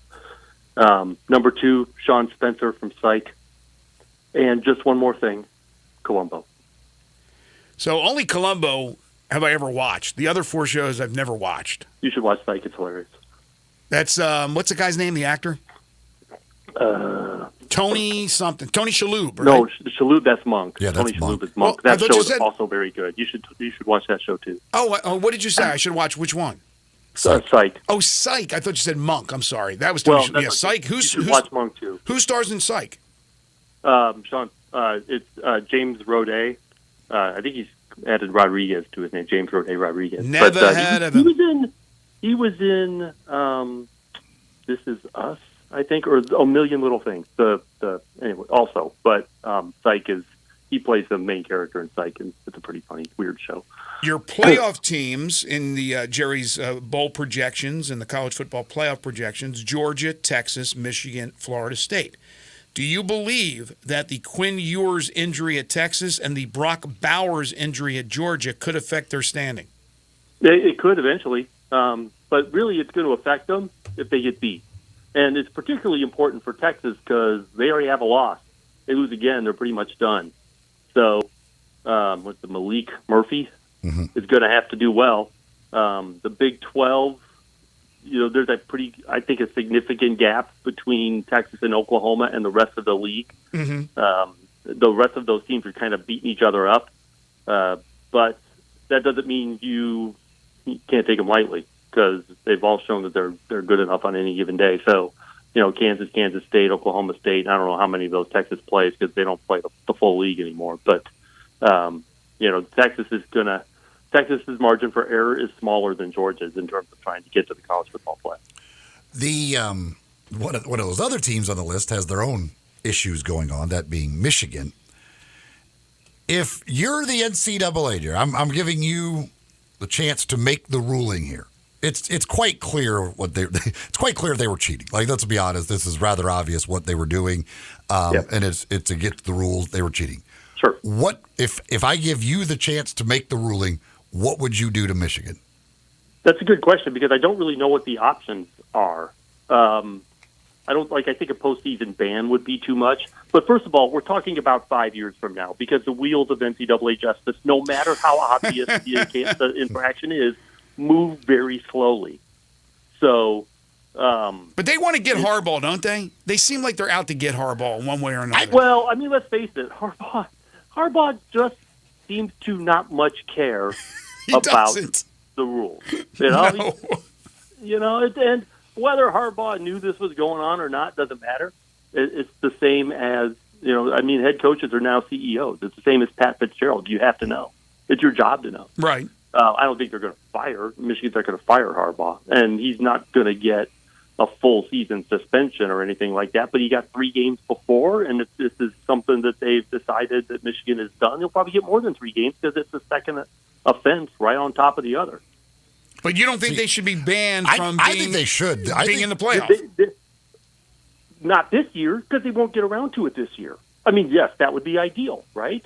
But they don't get around to things that they'll ban Michigan from the 2030 playoffs. But that's just not how the NCAA works. But so if in an ideal world, if it's as obvious as the press stuff says, and we don't see everything, but if it's as obvious as that, then you would ban them from this year's playoffs. The NCAA is not going to do that because that's not how they roll. Yeah, I don't. They might ban them from, seriously, a future playoff, but not this one. Yeah, I mean, again, I understand the whole, the NCAA, who knows, but like this couldn't be more blatantly obvious. I mean, the fact that he had the tickets on both sides for the Ohio State Penn State game, and just suddenly nobody was in those seats for this game. But there's the NCAA has a due process system. There'd have to be a hearing. The infractions committee would have to get together. Michigan would have to show up, and it's not just one guy sitting in an office saying, "Oh yeah, this looks bad, and this is what we're doing." It's just they don't work that fast. How about the people that the point counterpoint? Cheating's going on all the time. They're stealing signs all the time. They're not stealing. Stealing signs is not the problem here. Yeah. The problem is in-person scouting. That's the rule they violated. They did it to steal signs, but stealing signs in and of itself is not against the NCAA rules. So, that's why people do it all the time. Usually it's going on during the game. Right. It's not going on, months in advance. It's going on during the game. You're saying the end doesn't justify the means. I mean, the way they went around to get that as opposed to just your normal stealing during the game. This is breaking the rules. No, I understand. Science is not breaking rules. I completely understand. The in-person scouting is breaking the rule. And here, the other thing, the reason I want them banned from the postseason for this is because they were so terrible at it. Why in the world you have actual staff member being the guy buying the tickets so it's easy to look up and see, oh yeah, this guy bought tickets. Like we have record of if you're that dumb about it, then you should be banned from the postseason. Plus, I think Charlie Stallions is the greatest name for NCAA. That's his porn That's his rule porn breaker. name, Charlie Stallions. I mean, it's just, I can't believe that they literally just use his name. Like, he's the guy buying the tickets. That blows my mind that they would be that dumb. Was it a fake picture that I saw where they said that it was him and it was like dude in the audience? He was in his Michigan gear. I There's don't no trust any way. of that. I don't trust any of that. All right. Well, I mean, again, Michigan, man, playing with fire like they always do. In the meantime, in the Big Ten, Ohio State, Penn State, the big game last week, once again, and I love James Franklin. He's one of my favorite coaches. He's a really good coach. They just can't get it done. Against Ohio State, they got Michigan coming to their place in a couple weeks. Yeah, that's not going to work either. No. That's going to be even worse. It's just They may not going to score work. against Michigan. I don't know how good Ohio State is, though. They're really good defensively. I still think they lack a little bit offensively. I'm not sure about the quarterback. But what do you think? I mean, I don't think they beat Michigan. I think Michigan will roll over them. Not roll over them. They'll roll over Penn State, win by about 10 points or more, and then they'll beat Ohio State. That's the way I look at it. Yeah, they probably will beat Ohio State. Michigan has been outstanding this year. Really, that's more about Michigan than Ohio State because Ohio State's pretty good. I mean, they won at Notre Dame. Their quarterback led a game-winning drive against Notre Dame.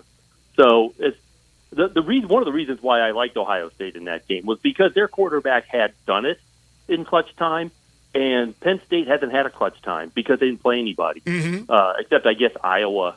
Which they won. No, you were right. 31-0 They on haven't their played whiteout anybody. game. No, they haven't played anybody. You were right So the first they time. certainly haven't, stretched their offense, and now they're going to go into a hostile environment for the first time, and it's Ohio State.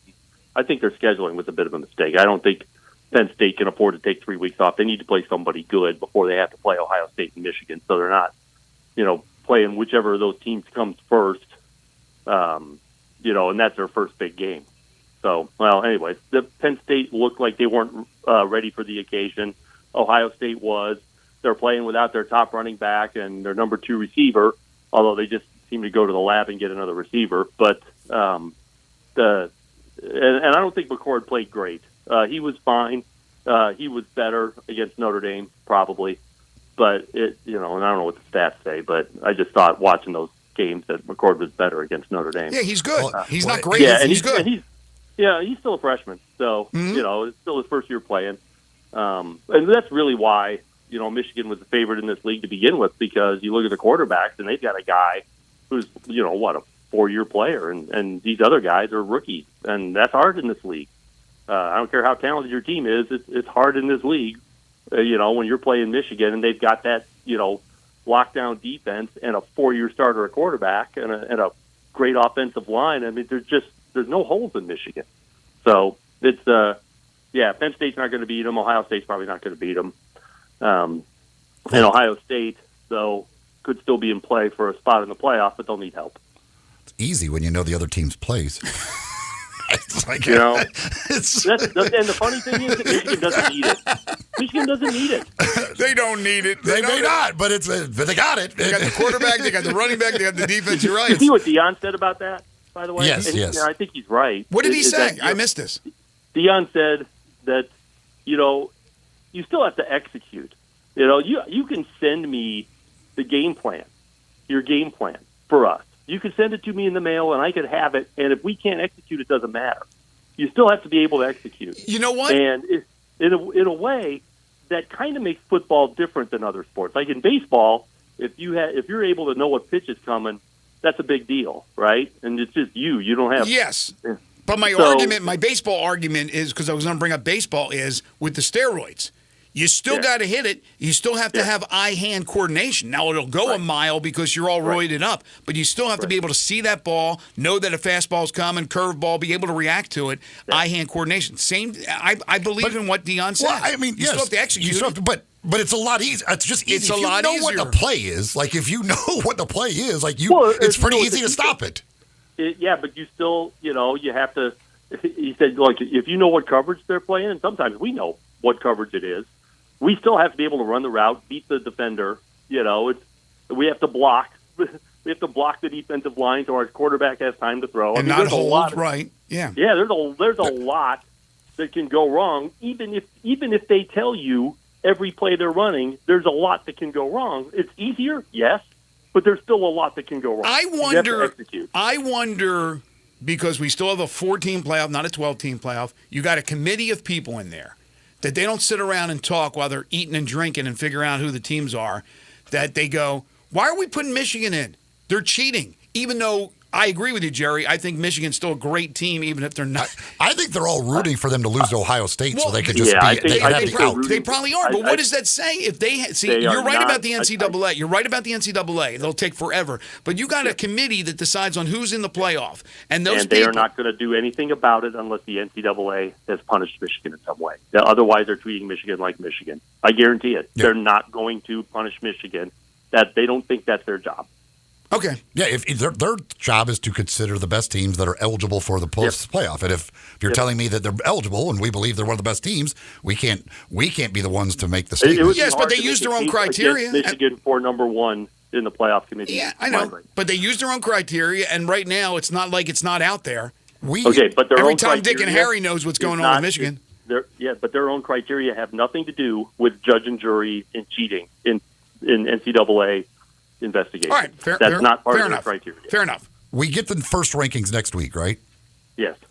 Now, there's this week's games to be played, but if right now, how do you think the top four would go? I think I did projected rankings this week.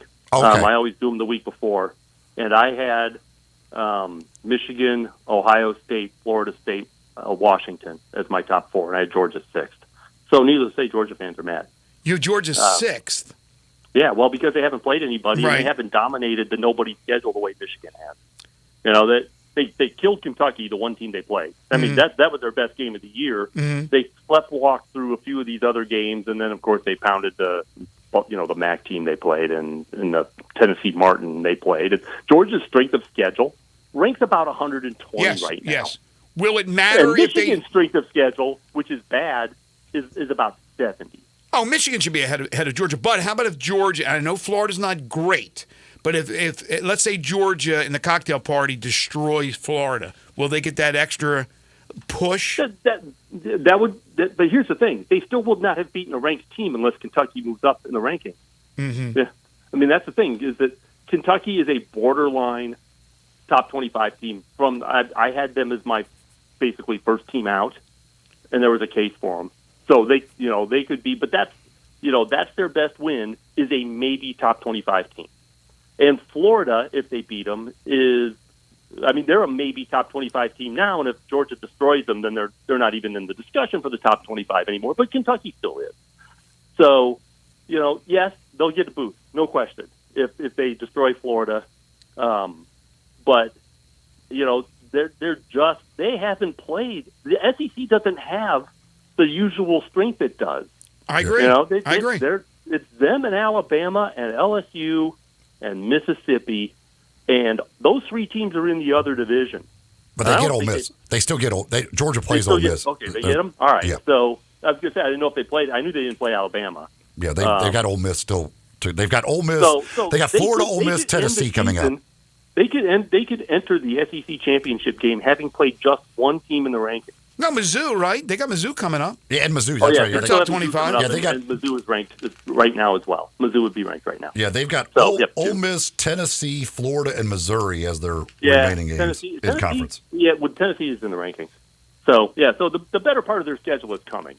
Yeah. And right now they're not being judged on the better part of the schedule that's coming. Right. And they just their schedule, they don't have the wins anybody has. They don't have the schedule anybody has. Mm-hmm. It's really hard to make a case for Georgia to be better than 6th this week. Okay. Couple other things real quick, Jerry. We're against the clock here. What would it take for a 13-0 Liberty to be the New Year's 6 representative from the Group of 5? A miracle? Yeah. They're into I those think at a Liberty. 12-1 Mountain West champion and a 12-1 Tulane would easily be ahead of Liberty.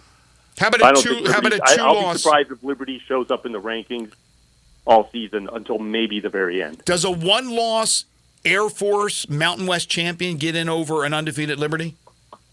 Oh, absolutely. Absolutely. Yeah, no okay, I know what Tulane does. Yeah.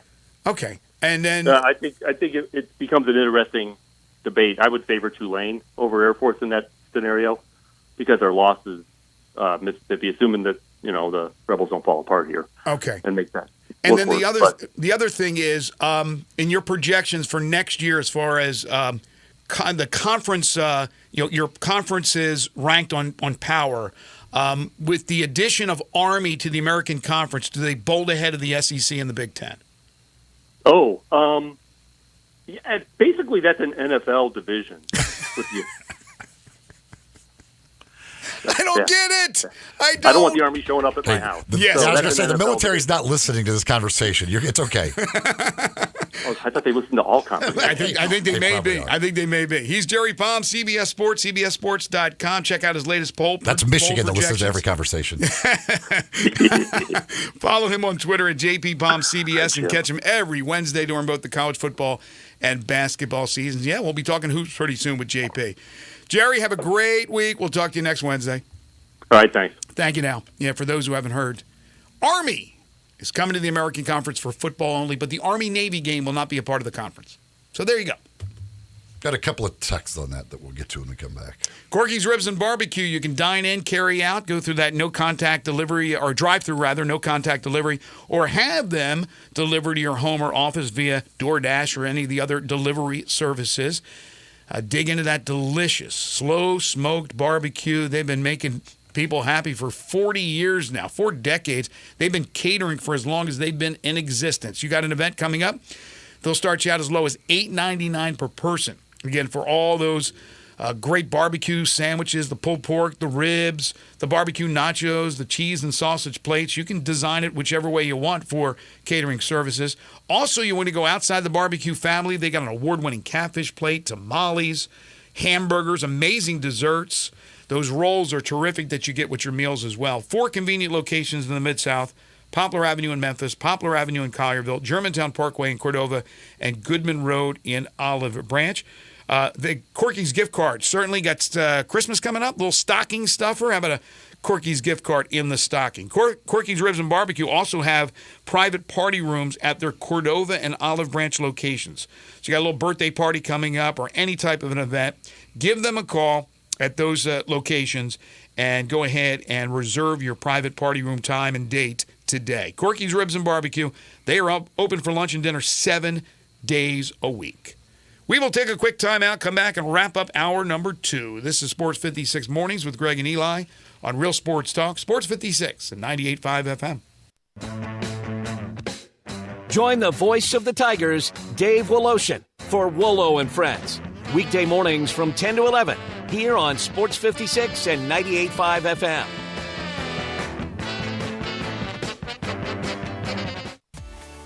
At Jason's Deli, when you're dining in or picking up curbside, you can expect wholesome food and no surprises, just delicious sandwiches, crisp salads, and quick quality meals made with the freshest ingredients and no artificial trans fats, MSG, high fructose corn syrup, or artificial colors and dyes. Around here, a lot of thought goes into what we put into our food and what we take out of it, because you're not just taking a bite, you're getting a taste of who we are. New items are constantly being created to expand our menu for all tastes and special diets with vegan and gluten-free options available. Convenience and on-time delivery you can count on. It's just a click away at jasonsdeli.com, so whether you need to feed 5 people or 5,000, the team at Jason's Deli, they have the credentials and the commitment to keep you satisfied. Freshness is nearby at Jason's Deli with locations at Ridgeway in the Park Place Center, Poplar and Highland, Germantown Road in Cordova, and on Goodman Road in Olive Branch. Jason's Deli. It's wholesome food and no surprises. All 36-month lease, $650 acquisition fee, Forte PE 678-6055, MSRP 21,610, Nero P501-7859, MSRP 41,090, EV6 P501-7859, MSRP 49,687. Includes all rebates and incentives. Must finance through Hyundai. Excludes tax, title, and license. See dealer for complete details. Offer valid through 10/31/23 with approved credit. Dealer stock only. Hey, Jeff Allen, the weather's getting cooler, but the deals keep on getting hotter at Gossett Kia South. What you got going on, Jeff? Only the best deals you'll find on your new Kia, Randy. I've got 41 MPG Highway in a new 2023 Kia Forte LXS, $229 a month, $29.99 do it signing. I've got EV action with a 2023 Nero EV Win SUV, 253 miles of EPA estimated range, $269 a month, $49.99 do it signing. And a 2023 Kia EV6 Win, 134 city, 101 highway MPGE, $399 a month, $49.99 do it signing. All 36-month lease. Plus a free charger with your EV purchase and Kia's 10-year, 100,000-mile powertrain limited warranty. So whether you live in Horn Lake, South Haven, Olive Branch, or Memphis, you'll be happy at Gossett Kia on Mount Moriah. How long has it been since you heard the term being overstocked? Well, it's happened at Family Leisure. Yep. That means you get the savings, like select patio sets that are up to 50% off. If you need a play gym, you're in luck because they're also overstocked and start at under $2,000. Pool tables and game room items up to $700 off of in-stock items. Saunas, massage chairs, arcades, even theater seating. Special financing is available with free delivery. Family Leisure is extending sale pricing on all in-stock hot tubs and swim spas. And if you need supplies to close up your pool for the winter, Family Leisure has them up to 30% off. It's been a while since you've heard of an overstock sale, but Family Leisure is right in the middle of one. Huge deals and a huge overstocked inventory. That means great savings for you. It's happening now at Family Leisure, Whitten Road at I-40, where family and fun come together.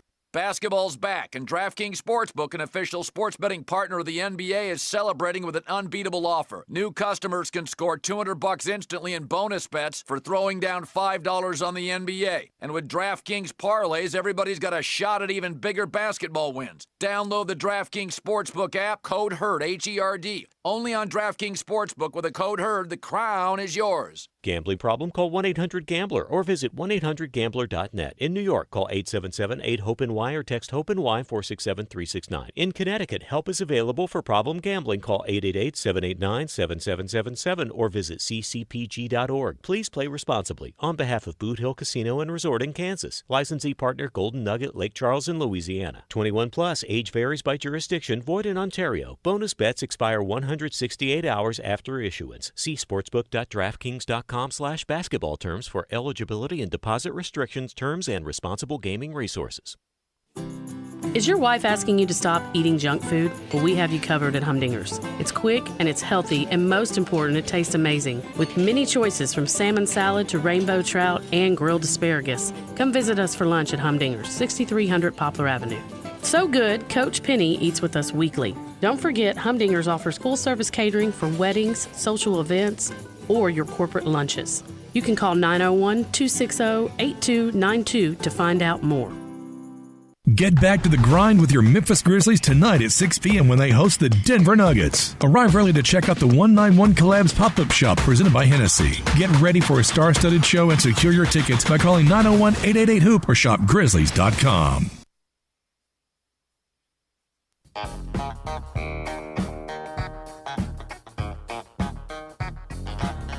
Now back to Sports 56 Mornings on Sports 56 and 98.5 FM.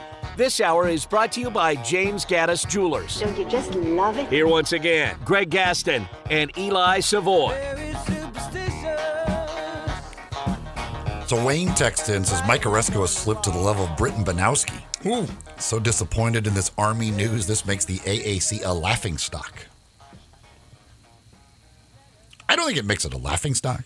It doesn't make it a laughing I think stock, Mike Oresco's but it's a bad P6 move. crap made it a laughingstock. Yes. But I don't think this makes. I just don't. It's just a bad move. I just don't understand. Again, there's, and unless they went to these other schools and they all said no, which I find that I don't think that happened because they seem to be targeting Army from the very beginning. Yes. I just don't understand the purpose of adding Army when you should just be trying to get the best program for your conference to make your conference as good as possible every single year. The whole thing about Washington State and Oregon State and the American Conference didn't want to go out west. I guarantee you that they inquired and those two schools were not interested. Well, they're supposedly going to be their own conference. I still don't even understand what that means. A 2-team conference. I don't know what that is. We'll see, but my point is the American, I can guarantee you, had initial, at least conversations. Hey, you guys interested? You're not? Okay, we'll play it off like we don't care. They bring in a school. Again, they bring in Army. The Army-Navy game is the only reason why you bring in Army. Army-Navy game, yeah, it's going to be part of the conference. No, it's not part of the conference at all. They say they're going to be their own conference with a scheduling agreement or whatever with the Mountain West. You know what that makes you? Members of the Mountain West. Members of the Mountain West. Unless your basketball schedule is going to be, if your conference schedule is you two playing each other every game, you're part of that other conference. Can you imagine that in football? You are a part of the other conference. Unless you're playing each other every game, you're not your own conference. You're a part of another conference. Jeffrey tweets, and I don't know if this is, I assume this is probably a little bit of a joke. I don't know.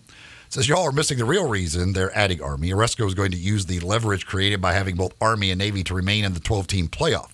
How can he leave 2/3 of America's teams out of the playoff mix? He'll use Congress if he has to. Well, they are a part of the playoff. They're going to be a part of the playoff if they're one of the best conference champions. He's joking. But I will say this, now if you have Army and maybe he's tired of being raided, and so he's protecting his borders. That's could be doing that. If you have Army and Navy, like your conference should no longer be raided. I think you should go after Air Force, try to pluck them from the Mountain West, have Air Force as well. What do they play for, the Commander-in-Chief Cup or whatever it is? Just have it part of the American Conference. Go after Air Force. Why not? Merchant Marine, are they available? Do they play football?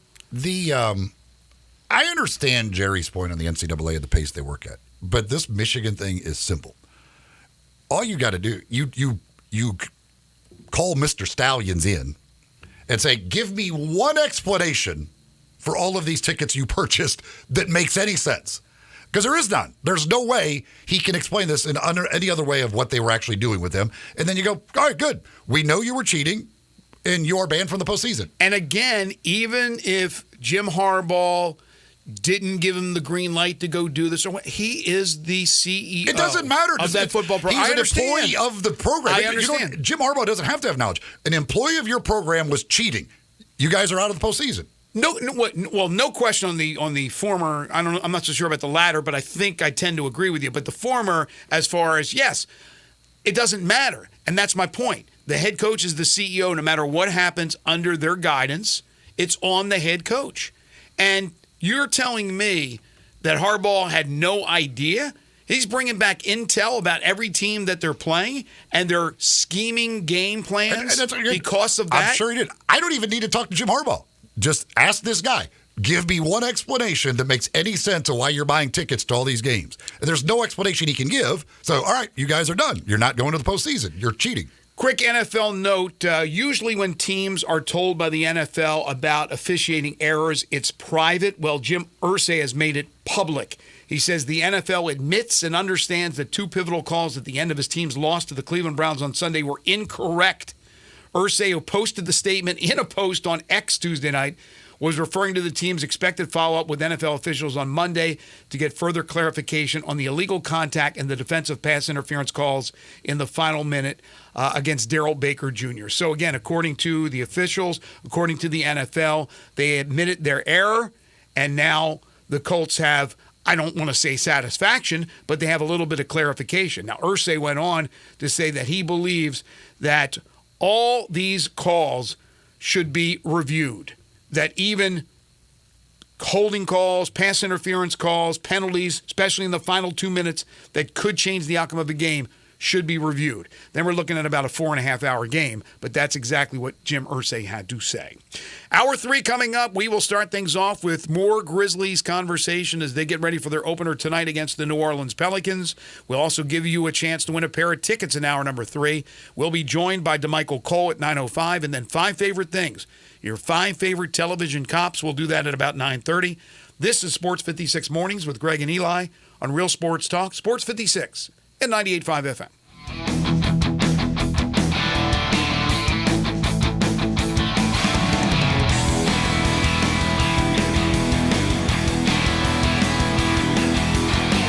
It doesn't matter if you're at the lake, if you're hunting, fishing, playing golf, or just playing around, Scooters Plus can hook you up with the mobility that you need. Scooters Plus has the largest vehicle and parts inventory in the Mid-South and the best service department. You can choose from ATVs, UTVs, golf carts, motorcycles, dirt bikes, trikes, scooters, and even electric bikes. Come in today to start or wrap up your holiday shopping with 25% down on Christmas layaways. Scooters Plus, 3425 Summer Avenue. Call Sam at 458-8843 or go online to scootersplus.us. Sunrise on Jefferson and Sunrise East on Poplar may both be named Sunrise because they serve a fantastic breakfast. But sometimes you can't get to Sunrise for breakfast, and that's why it's important to remember that they both serve amazing lunches until 1 o'clock in the afternoon. You can get a perfect bacon cheeseburger, or the Dirty Bird sandwich with crispy fried chicken and buffalo sauce, or the fried green tomato BLT at either Sunrise location every day for lunch. When you think of Sunrise, you may think of breakfast, but when you think of lunch, throw in some Sunrise. Hey, Mid-South You looking for a new ride that'll save you some big bucks? We got it at Gossett Kia on the Pike. A new ride that boosts 41 mpg highway and 2023 Kia Forte LXS. $229 a month, $29.99 to its signing. How about 2023 Nero EV Wind SUV? 253 miles of EPA estimated range, $269 a month, $49.99 to its signing. And 2023 Kia EV6 Wind. Get up to 134 city, 101 highway MPGE, $399 a month, $49.99 to its signing. Plus a free charger with your EV purchase, all 36-month leases, and Kia's 10-year, 100,000-mile powertrain limited warranty. Ask for Bobby J. He's ready to put you in a new Kia today. Gossett Kia, 1900 Covington Pike, or online, KiaCovingtonPike.com. If you want it, we got it at Gossett Motor Cars. All 36-month lease, $650 acquisition fee, Forte PE 678-6055, MSRP 21,610, Nero P5017859, MSRP 41,090, EV6 P5017859, MSRP 49,687. Includes all rebates and incentives. Must finance through Hyundai. Excludes tax, title, and license. See dealer for complete details. Offer valid through 10/31/23 with approved credit. Dealer stock only. Klein Tools are new at Lowe's, pros. Lowe's knows you want top brands and quality products, and Klein Tools delivers. Right now, get the Klein 3-piece Modbox mobile workstation for $319.94 and the Klein 5-piece cushion grip screwdriver set for just $34.97, both exclusively at Lowe's. Shop the largest selection of Klein tools, the highest quality tool brand at Lowe's. Because Lowe's knows tools, Lowe's knows pros. A good friend of mine told me about this awesome place for lunch. Oh, yeah? What's the name? Neil's Grill and Bar, where the fat man rocks. Everybody knows Neil. Where's it located? It's located in Yorkshire Square off Quince. And what's it like? The best lunch place in Memphis. You know, like real mashed potatoes and gravy. Everything is made from scratch. Monday through Friday, daily lunch specials like Monday baked chicken, Italian Tuesday, spaghetti, ravioli, Italian spinach, delicious fried catfish, fried chicken livers every Wednesday, Friday, Salisbury steak, barbecue chicken, or if you just want a vegetable plate, the best veggies in town. What about the lunch price? Meat and 2 veggies, $8.95. Meat and 3 veggies, $10.95. And veggie plate, $9.95. Big fat boy portions, man. Man, you're making me hungry. Come hear the best live local music at Neil's. Eddie Smith plays Sundays 5 to 9, Mondays karaoke, Tuesdays Debbie Jameson, Wednesdays Elmo and the Shades, Thursdays John Williams and the A440 Band at Neil's. Where the fat man rocks. Roofs, roofs, and more roofs. Chris Price here with Metro Builders. Is your roof leaking? Do you have mold stains on the ceiling of your home or business? Is your carrier denying your claim or offering a repair simply because they don't have enough documentation? You need a contractor that performs work for insurance claims for policyholders each and every day, and Metro Builders is here to assist. Call Metro Builders. At Metro Builders, we provide free estimates, consultation, and claim repairs. Metro Builders' process of arriving, inspecting, diagnosing problems, and estimating is second to none, commercial and residential. Our team of Hague-certified technicians are standing by to assist you with providing estimates and photos to your carrier to document your loss. All you owe is what your policy states. No large fees on top of the final scope. We use high-grade materials and are certified by companies like Atlas, CertainTeed, Owens Corning, and Mulehide with labor warranties up to 50 years on all of our jobs. Metro Builders provides roof repairs across the Mid-South. Call Metro Builders to schedule your inspection free. Call me. 901-375-1717. That's 901-375-1717. Listen each and every Sunday morning at 10 a.m. and join Ottawild Presbyterian Church for worship. Ottawild is a PCUSA church located in Midtown Memphis. We are Sports 56, WHBQ Memphis, and W253DF Memphis. Flynn Broadcasting Stations. Oh, yeah. Sports 56 traffic. Good morning. Wrapping up several accidents out here, including that one in the Midtown area on 240 southbound at South Parkway. Now, still see a lot of volume coming in from Fayette County on 40 westbound. It can still run pretty slow at times from Germantown Parkway, just heavy rather, all the way up to Winton Road. Traffic still busy at times, 385. Bill Morris Parkway getting on to 240. There's still some volume coming up from DeSoto County, northbound 55, headed into South Haven. Hey, if you get hurt in a car crash, call 901 Attorneys right here in Memphis. They're online. Check them out at 901attorneys.com. I'm Commander Chuck with your on-time traffic.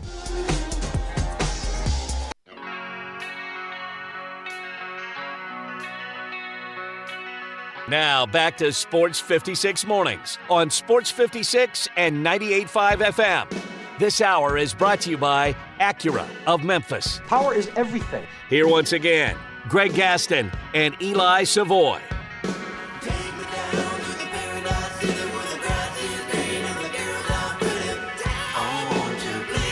9:06 the time, hour number 3 here on Sports 56 Mornings, the Wednesday, October 25th, 2023 edition. Greg Gaston, Eli Savoy, Zach Boyd with you from the Family Leisure Studios. Family Leisure, where family and fun come together. Their overstock sale continues at 2120 Whitten Road, just north of I-40. Currently 66 degrees, sunny skies. We're looking at a high of 83 today with intervals of clouds and sunshine, and then tonight mostly to partly cloudy with a low of 66 degrees. Coming up a little bit later on in the show, we'll give you a chance to win a pair of tickets to the Grizzlies and Pelicans, tonight's season opener for the Grizz and for New Orleans.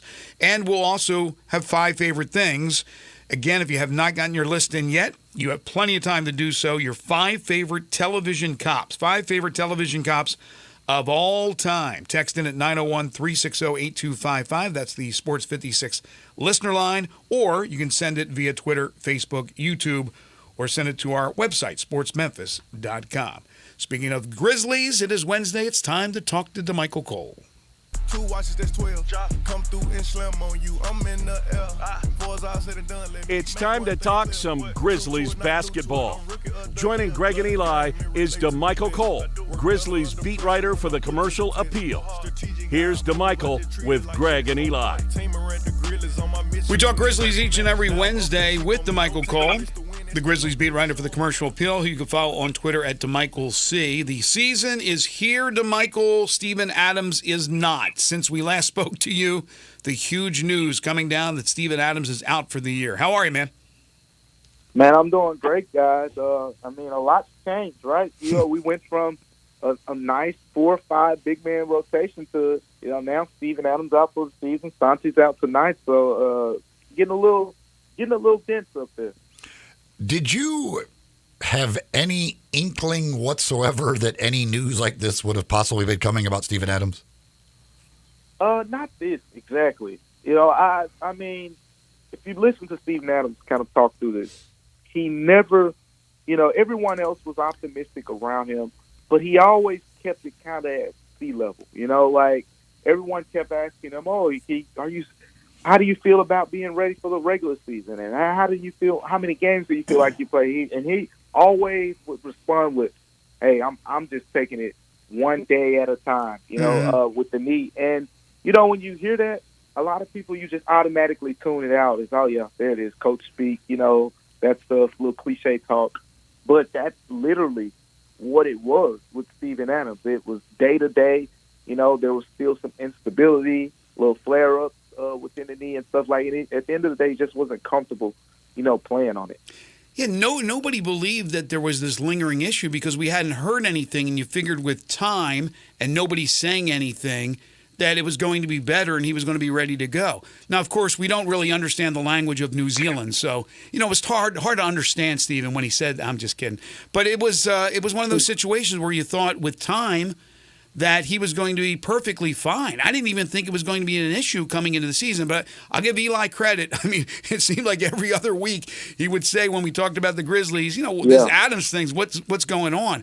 But I guess, you're never going to get transparency in the NBA. The Grizzlies certainly aren't giving you information. Then again, I don't know how much even is done over the summer when a guy's in New Zealand or wherever he was. And I don't know how much time he was in Memphis, and is he dealing with his doctors, the team's doctors? Like you never find out. I just don't know when those guys are on their own time how much interaction there is with the team. Yeah, it's tough because, with Steven Adams in his situation, there were a lot of conversations, and to the point where, this could have been something that a lot of people say, oh, why didn't he get the surgery, like in May or whatever the case may be. Well, as it turns out, a PCL surgery, 10 to 12 months. So this isn't ACL surgery. It's a little bit longer. So that being the case, if he gets surgery in May, still misses the entire season. So, I mean, trying to go a non-operative route over the full course of the summer to see if there was an opportunity that he could be back this season. I'm not opposed to that kind of, thinking in this situation. See, my thing, I everybody keeps bringing that whole thing. Well, if he would have had it in June, he still misses the entire season. Yeah, but there's a better chance he's ready for next season. Like if it is 10 to 12 months, well, 12 months from now is the start of next season. So the earlier is always going to be the better. Yeah. Yeah, and I agree, but when they say 10 to 12 months, I think 12 is more of like the latter. You know, usually when guys 6 to 8 months ACL surgery, usually it's around 6 months. But you know, you build in that extra time just in case there are any possible like setbacks and things like that.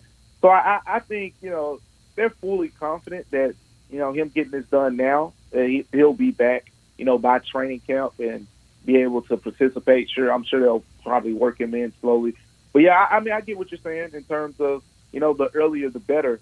But I will say, kind of in response to that is since it wasn't, a grade 3 PCL sprain, you're kind of recommended to go the non-operative route.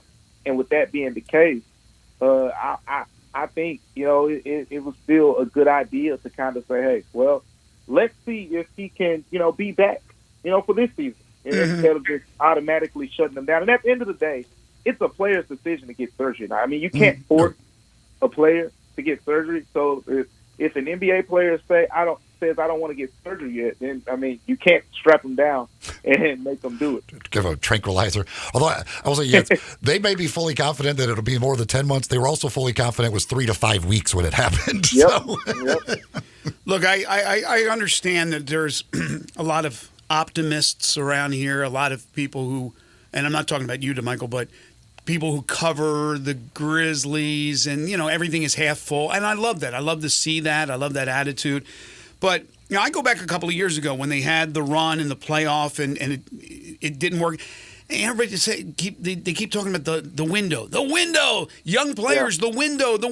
You don't have to worry about things because things always come up. They always come up. Jaws indiscretions, the injury to Adams late last year. Now you go into this year. And they're not making a championship run. Come on, let's be honest here. Here's another year where I'm sure they can have a good year, but they're not going to make a run in an NBA title. I'm not delusional. And now you're going to go into the next year. The window tightens. If you don't seize the moment, seize that opportunity when it happens. It's like the Arizona Diamondbacks are in the damn World Series. They need to win the World Series. Who knows if they'll ever be back, let alone come back next year. So call me a pessimist, call me a half-empty guy, but I'm looking at it in reality. And that's, to me, it's all about the postseason. So this year, again, it could be fun. They could do – I can't wait till Ja comes back and he's going to be rejuvenated. But this team ain't making a run for an NBA championship this year, not with what they have. Yeah, and I think those last few words are exactly the key here. Not with what they have. The way the Grizzlies are built right now, this is how I look at it. They are horrifically built for the regular season. I've always, been on the record saying – the reason we've seen, especially the last 2 years with the Grizzlies, but even some other teams in the past, if you have a strong defense and you have depth, that can carry you throughout the regular season. Right. In the Grizzlies' case, they've had a top 5 defense the last, couple seasons. And then on top of that, they've had depth like this season. You can make an argument that at 4 positions, the Grizzlies have an above-average backup that can fill in as a starter, above average starter as a backup. Marcus Smart backing up Ja Morant potentially later on in the season as a point guard, not literally backing him up as in coming off the bench, but if something were to happen to Ja Morant, you have Marcus Smart there. You got Luke Kennard behind Desmond Bain. You got Zaire Williams, John Conchar potentially, Marcus Smart potentially as a 3. You got Jaren Jackson and Asante at the 4. So you got a bunch of options that can kind of fill in, and that can kind of carry you through the regular season because injuries will happen and little tummy aches and all that stuff. But when it comes down to it in the playoffs, depth is irrelevant, honestly. I mean, we just saw the Nuggets win a championship with, a 7-man rotation pretty much. I mean, Jeff Green, Christian Braun, and Bruce Brown, so really 8. But, I mean, they were 7.5, 8 deep pretty much that entire run. Exactly. And they won a championship. So having 10, 12 guys helps you in the regular season. Doesn't really matter in the postseason. So in order for the Grizzlies to be that team that you're talking about, Greg, be that team that can compete for a championship, they got to get more elite at the top level. And in order for that to happen, you want to see the jumps from Ja, Dez, and Jaren. But not only that, it's potentially making a move. You know, Xavier Tillman is great as a backup. I love what he brings as a specialist type player, but you need a dog that's going to rebound the ball. I mean, we saw, you know, the way the Suns punished, the small ball Warriors last night when Nurkic getting 14 boards. We saw, Jokic, dominate Anthony Davis, in the paint. You need someone who's going to be a dog to be able to rebound against those teams. That's a separator, and the Grizzlies don't have that separator just yet. A couple of things here. First of all, for tonight with Aldama out as well, who's playing? Is it going to be Kenny Lofton Jr.? How do you see the rotation tonight up front? Yeah, I mean, you're going to see Kenneth Lofton Jr. for sure. But I think it's going to be a lot more small ball to expect, David Roddy to squeeze in down there at the 4. We saw it a little bit in the preseason. We didn't see it a lot. So, I think David Roddy playing the 4 is something we could see more of. And that's kind of, I think, how they'll fill in today. But, they have a bunch of options that they can use at small forward. So even if David Roddy was the backup small forward for this game, you just slide him down to the 4, and now you can throw in John Conchar into the rotation or Jake LaRavia into the rotation. So Aldama is, a big loss, especially with the shooting. This team doesn't have a lot of shooters. So he's a big loss in that regard.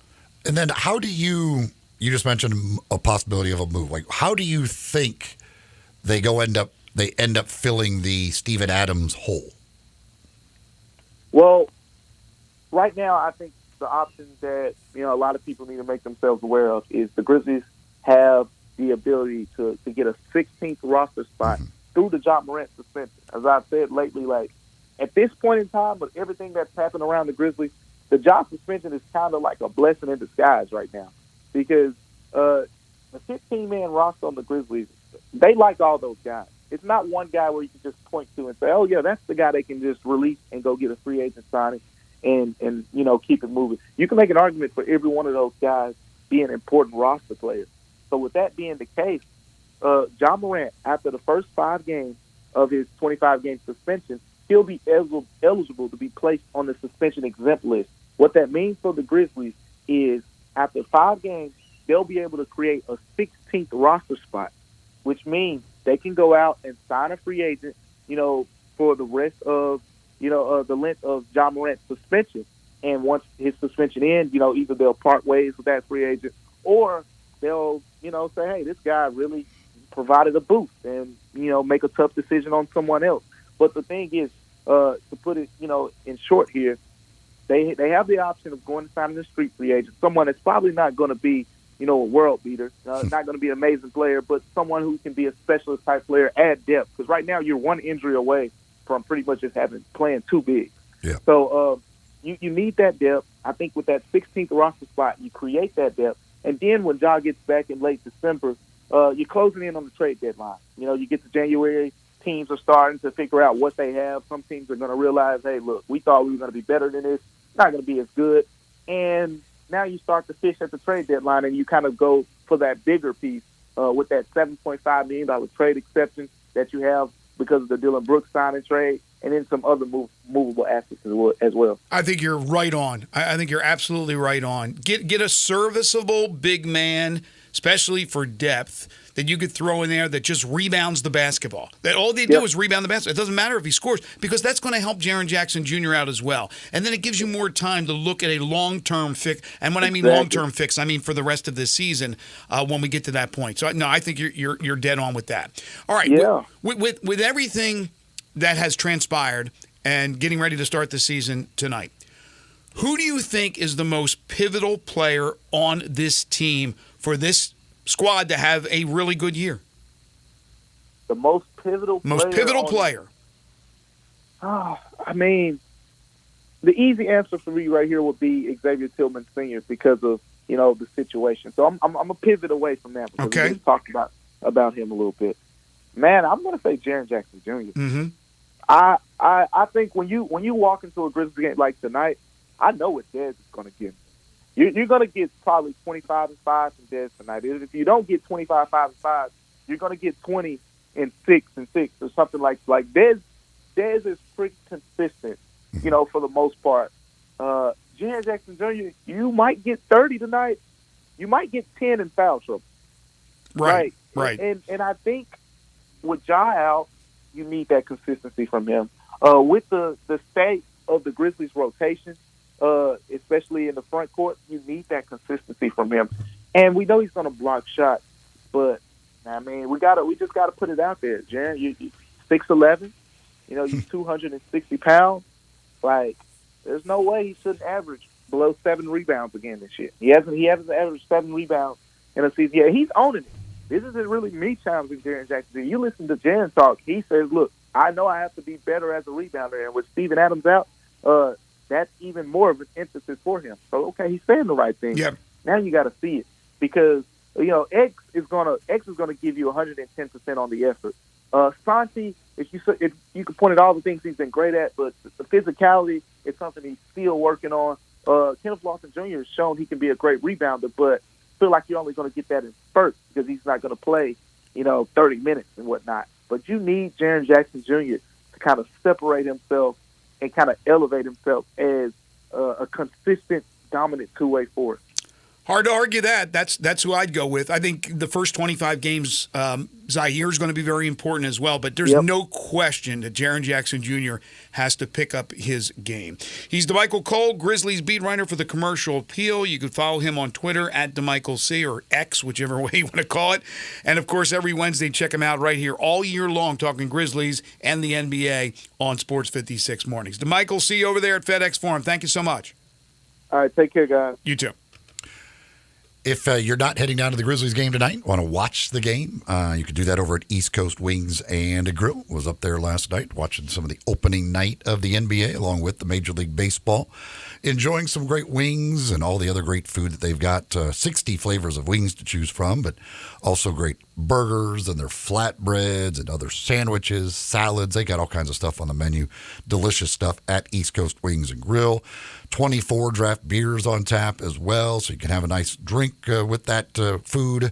And again, they've got TVs all over the place to watch all of the games. East Coast Wings and Grill, located just off Highway 64, Kate Hyde Boulevard, runs between Walmart and Lowe's there, and that's where you'll find East Coast Wings and Grill. Great place to watch all the games, whether it's the Grizzlies, the Tigers, college football, NFL, whatever's on, that's on there. Of course, the World Series will be as well on an East Coast Wings and Grill on Kate Hyde Boulevard, just off Highway 64. Speaking of the game tonight, I've got a pair of tickets for the game tonight, and the T-shirt, if you're one of the first 10,000 fans, you're going to get the Back to the Grind T-shirt. Mm-hmm. But you don't even have to be one of the first 10,000 fans. I'm going to give you the T-shirt as well. One T-shirt, 2 tickets. So the other person, they'll need to be the first 10,000 to get. They're out of luck. They could be one of the first 10,000 and still get the shirt. You could end up with 3 shirts if you get out down there and you're one of the first 10,000. You end up with 3 shirts out of the business. You could give the shirt to somebody else. So you can walk in with that shirt on and still get another shirt. And still get the shirt. Okay. You can be back to the grind and then to the grind. Back to the grind again. Double back to the 3 grind. times. You can grind it out. I don't think we ever left the grind. I don't know how we're going back to the grind because I'm pretty sure we never left the grind. We never left the grind. But we're back to the grind anyway. But a Back to the Grind shirt, 2 tickets for tonight's game, going to caller number 7. 360-8255. 360-8255. Caller number 7, 2 tickets, and a Back to the Grind shirt. 7, is that Santi's number? I believe he might be number 7. Is that in honor of Aldama being out for tonight? Good for you on that 7. 7th caller, 360-8255. When we come back. Actually, because I'm the 7th son in my family. So. 7th son. There you go. When we come back, 5 favorite things, your 5 favorite television cops of all time. If you haven't gotten your lists in yet, please do so. 901-360-8255. And you asked again for the character and the show. Yeah, if you put the show there too, because I don't like some of these people. I don't know them. I don't watch all these shows. You could also send it to us via Twitter, Facebook, YouTube, or send it to the website sportsmemphis.com. We'll do that when we return. I believe we have caller number 7, Zach. We're good? We got caller number 7. Thank you again. This is Sports 56 Mornings with Greg and Eli on Real Sports Talk, Sports 56 and 98.5 FM. Broadcasting from the Family Leisure Studio, we are Sports 56 and 98.5 FM. Jenkins Floors and More in Hernando is growing. This family business started up 5 years ago with just one pallet, and now they have hundreds. Tim, the owner, gets calls from people everywhere and can sometimes save them up to 50% on wood flooring, carpet, tile, and vinyl. Jenkins Floors and More helps with renovations, home building, and installation. Jenkins Floors and More, number 6 East Commerce Street in Hernando. Also in Little Rock and coming soon to Tennessee. Call 662-469-9350 for more information. When you're watching the Tigers play or whatever team you support, you always look for the end result, the winning score. And when you're thinking of selling your home, the ultimate goal line is the closing table. This is Sheldon Rosengarten with Marks Bensdorf Realtors. Getting your home sold for what you want and when you want it makes everyone happy. You should talk to 2 to 3 real estate brokers when you're thinking of selling your home, and make sure I'm one of them, especially if you want results. Most people have heard that when you want the job done, you need to call Shell Done. Call or email me today and find out about my highly successful strategic marketing program with the Shellbucks option. You can reach me at 682-1868 or memphisrelocate.com. That's Shell Dunn Rosengarten. Call today at 682-1868 or memphisrelocate.com. And go Tigers!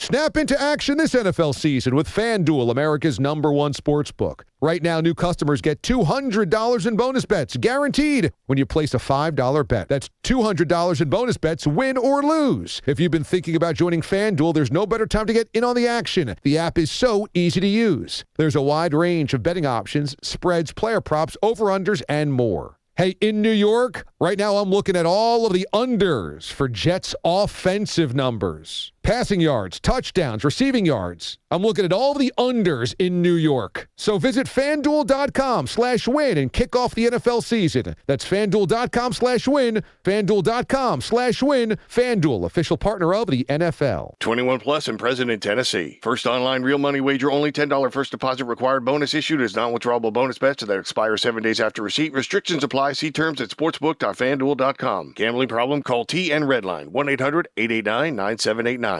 Oh, come on, it's funny. Can't do it. Trick or treat, here's some meat. Seriously, the Central Barbecue spot for October has been about Halloween for like 5 straight years. Look, you've done the ladling Central Barbecue beans into their bag thing. Yeah, I got in trouble both times. They didn't like the phrase ladling beans into their bag. Well, what else happens in October? Hey, I tell you what, do they do any pumpkin spice stuff? God, no. That's good. I'm tapped for anything else for October. How about just a straight spot about how great the food is at Central Barbecue? What, like Central Barbecue has the best slow-smoked ribs in Memphis? Yeah, something like that. Too boring. It doesn't matter, we're out of time anyway.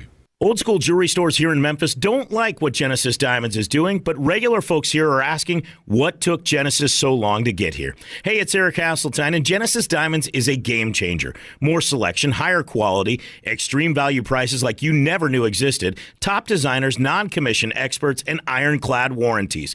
Genesis is the official jeweler of the Tennessee Titans. The owners are Tennesseans. They've dominated the jewelry scene in Nashville for nearly 20 years.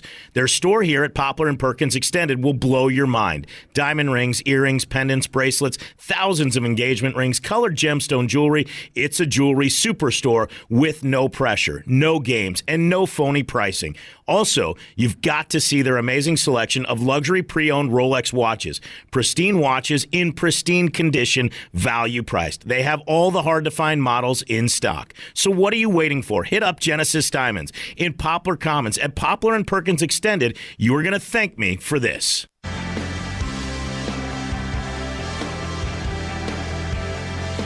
Now back to Sports 56 Mornings on Sports 56 and 98.5 FM. This hour is brought to you by Acura of Memphis. Witness the power. Here once again, Greg Gaston and Eli Savoy.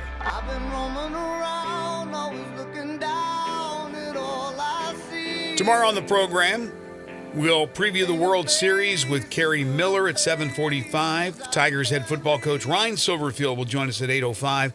We'll have the Tiger Football Report at 8:30 as we break down the Tigers in North Texas.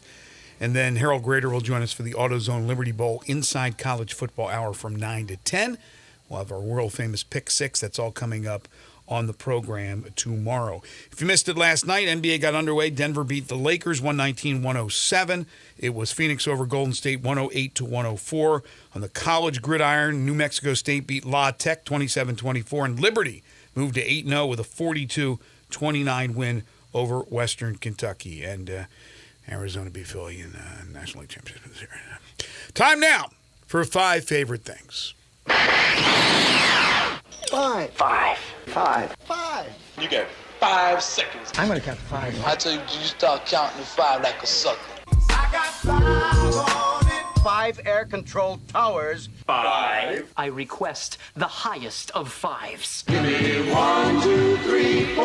But if you love me more, give me 5. Number 5.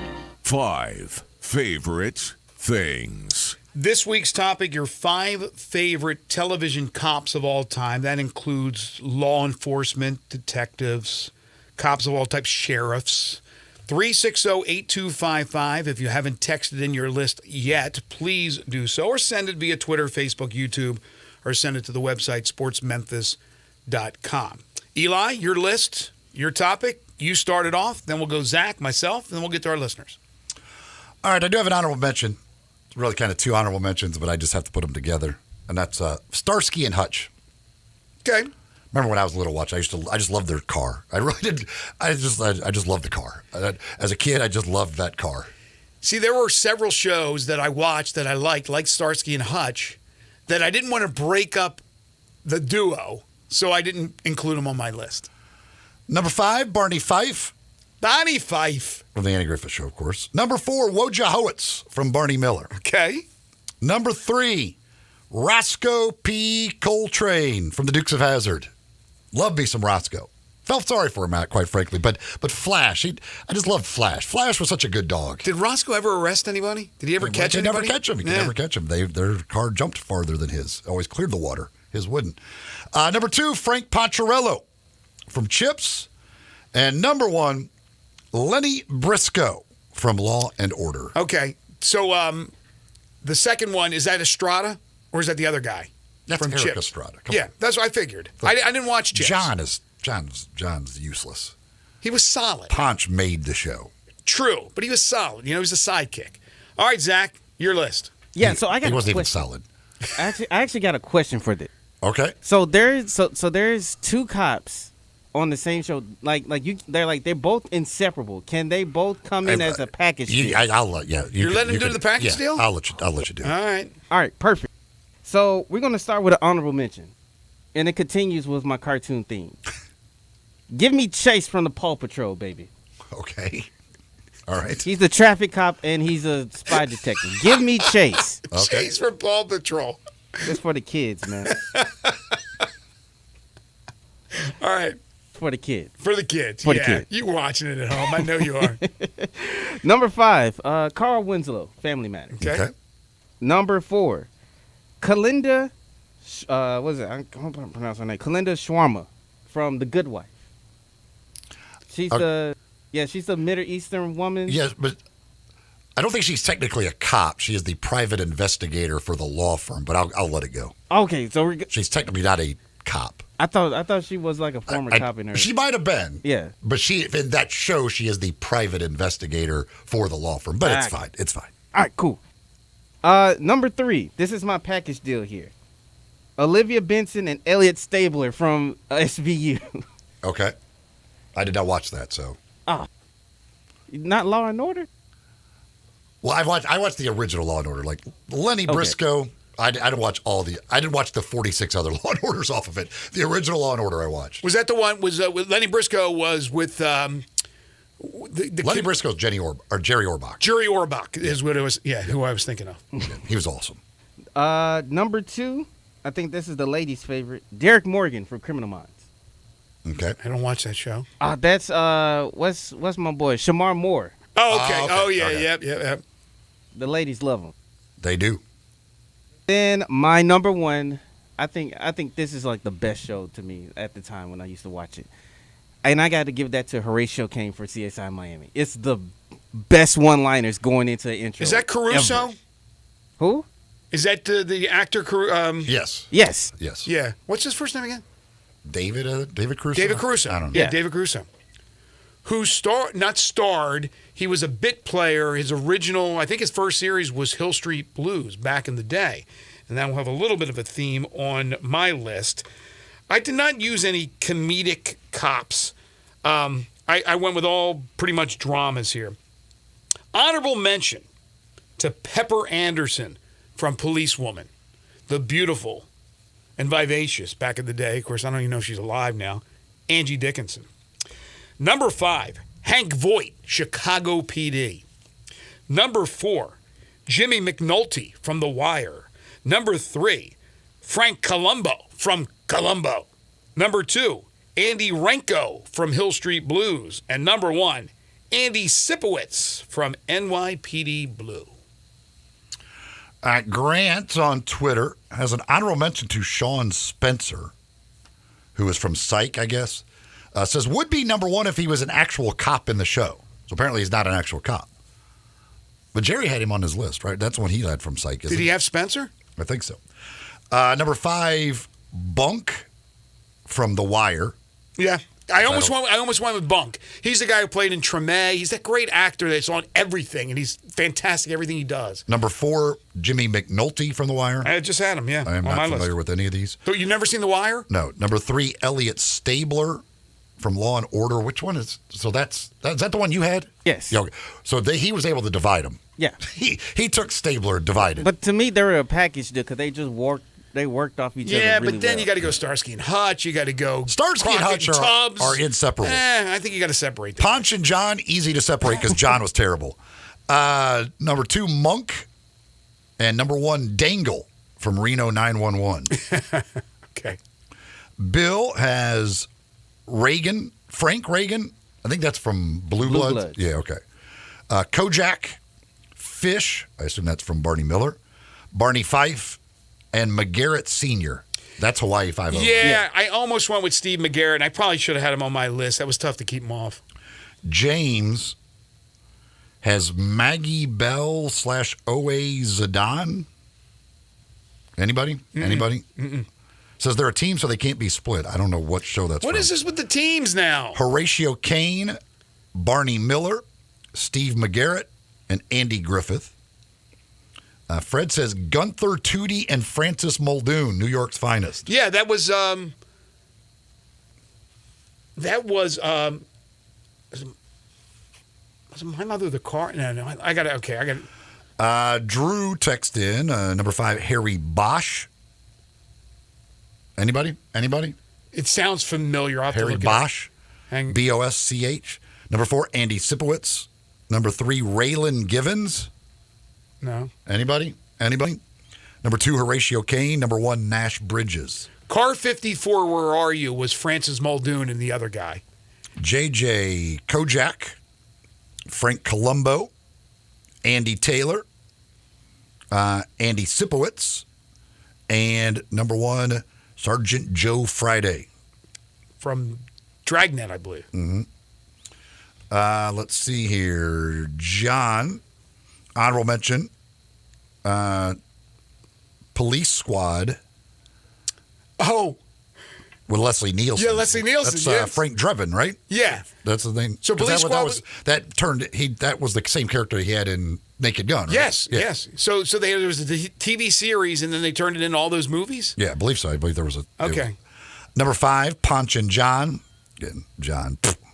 Number 4, Walt Longmire from Longmire. Longmire was good. It was a really good... Somebody told me to watch Longmire, like kind of binge it during COVID, and I did. It was great.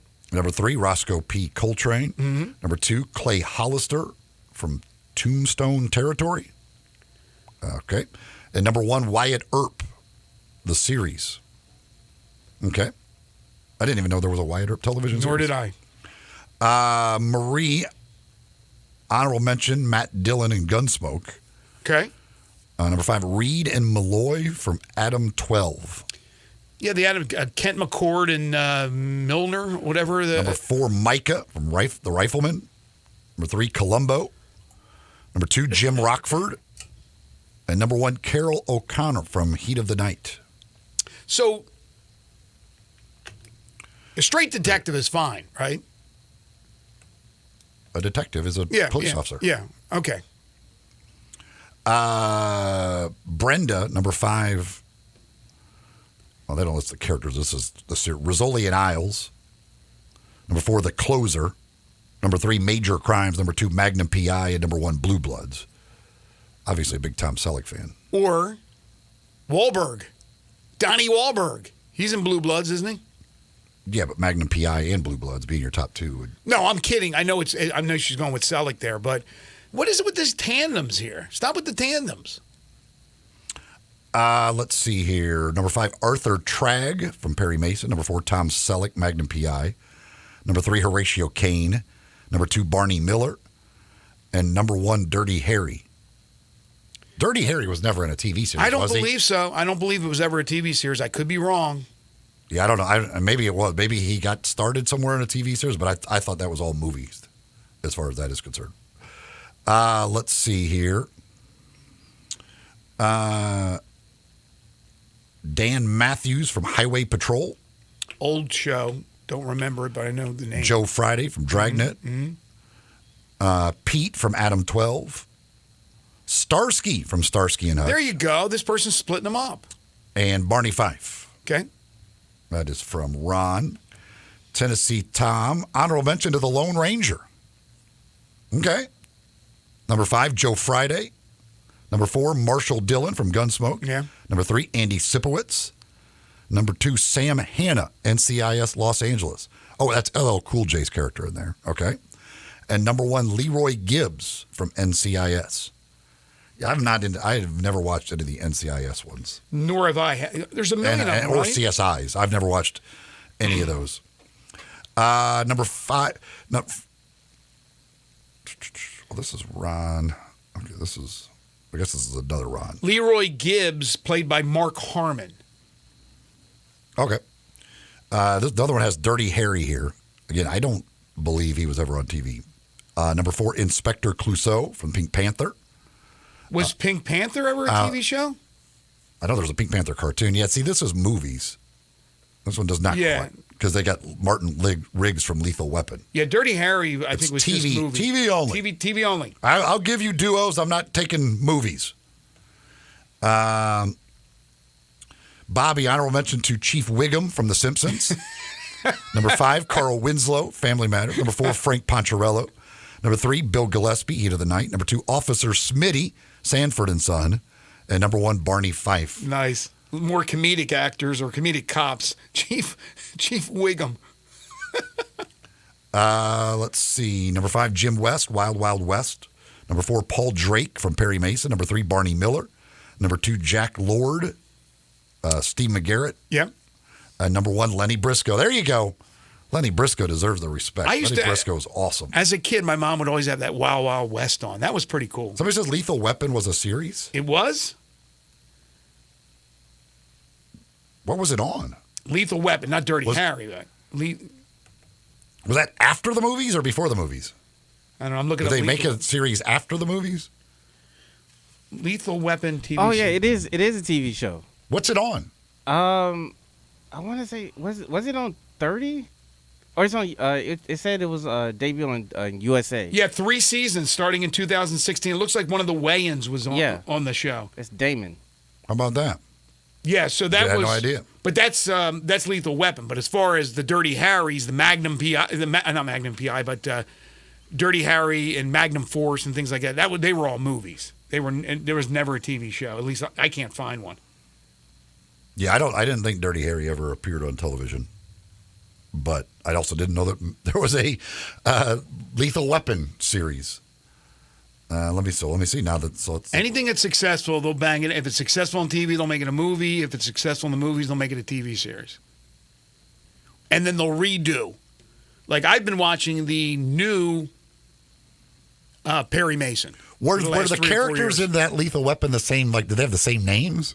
Was it like supposed to be the same people, or was it different than the movies? Hang on, I just had it up here. Was like Damon Wayans playing Rebooting the hit movie franchise of the same name, Lethal Weapon, is set in modern-day L.A., where Detective Roger Murtaugh works a crime-ridden beat. Some of Murtaugh's colleagues at the LAPD include Detective Bailey, Captain Brooks Avery.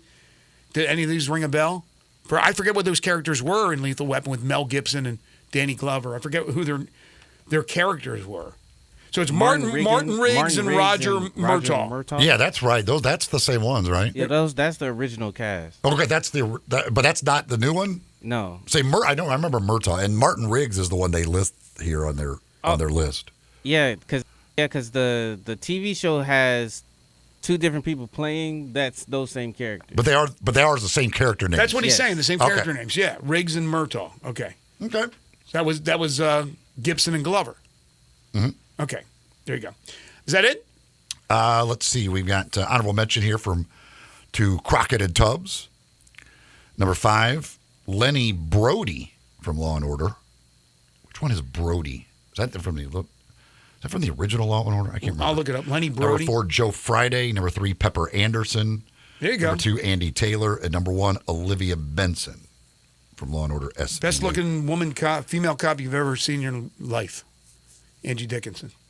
Who was it? Lenny Brody? Yes. Looking up? Lenny Brody. I have a feeling it's going to be that kid. Lenny Brody.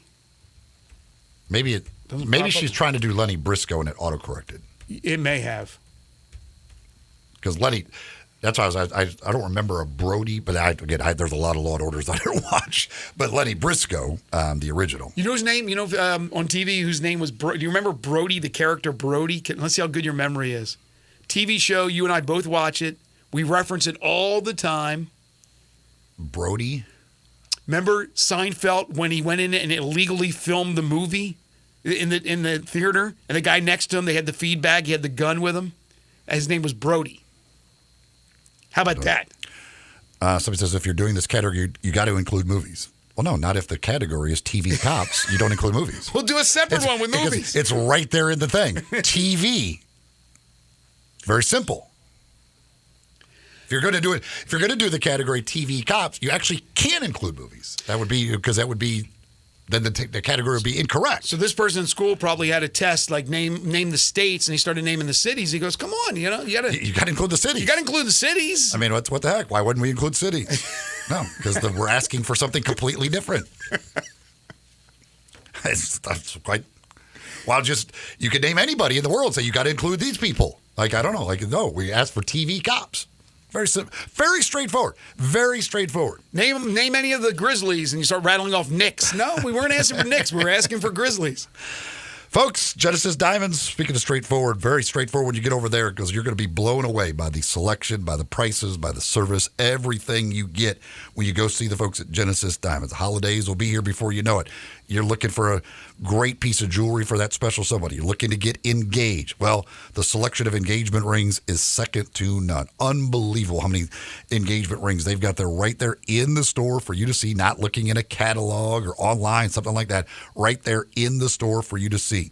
And the prices. These are direct importer prices, so they're going to save you money as well. Plus, every size, every shape, everything you can imagine, it's right there for you. And they've got great people to help you, not commission salespeople. They're to pressure you into buying something more expensive. These are not, they do not work on commission. They're there to educate you and help you to make sure you find that special piece of jewelry that is perfect for you or that special someone. Case after case of incredible diamond fashion rings, diamond eternity bands, diamond earrings, diamond necklaces, colored gemstones, every possible price point you'll find at Genesis Diamonds. Poplar and Perkins Extended, it's the Poplar Commons Shopping Center. Don't buy anywhere else till you go see the folks at Genesis Diamonds. Final segment, then we'll wrap things up and hand things off to Dave Wolosh. This is Sports 56 Mornings with Greg and Eli on Real Sports Talk, Sports 56 and 98.5 FM. Broadcasting from the Family Leisure Studio, we are Sports 56 and 98.5 FM. Wow, I feel good. Shopping at Drive Max. Drive Max. Drive Max. You get value. Need a car that screams I feel good? DriveMax has it all. From cars to SUVs, find a tightly inspected used car that'll have you dancing all the way home. Call 901-664-2424 or visit DriveMaxApproval.com. Drive Max, I got approved.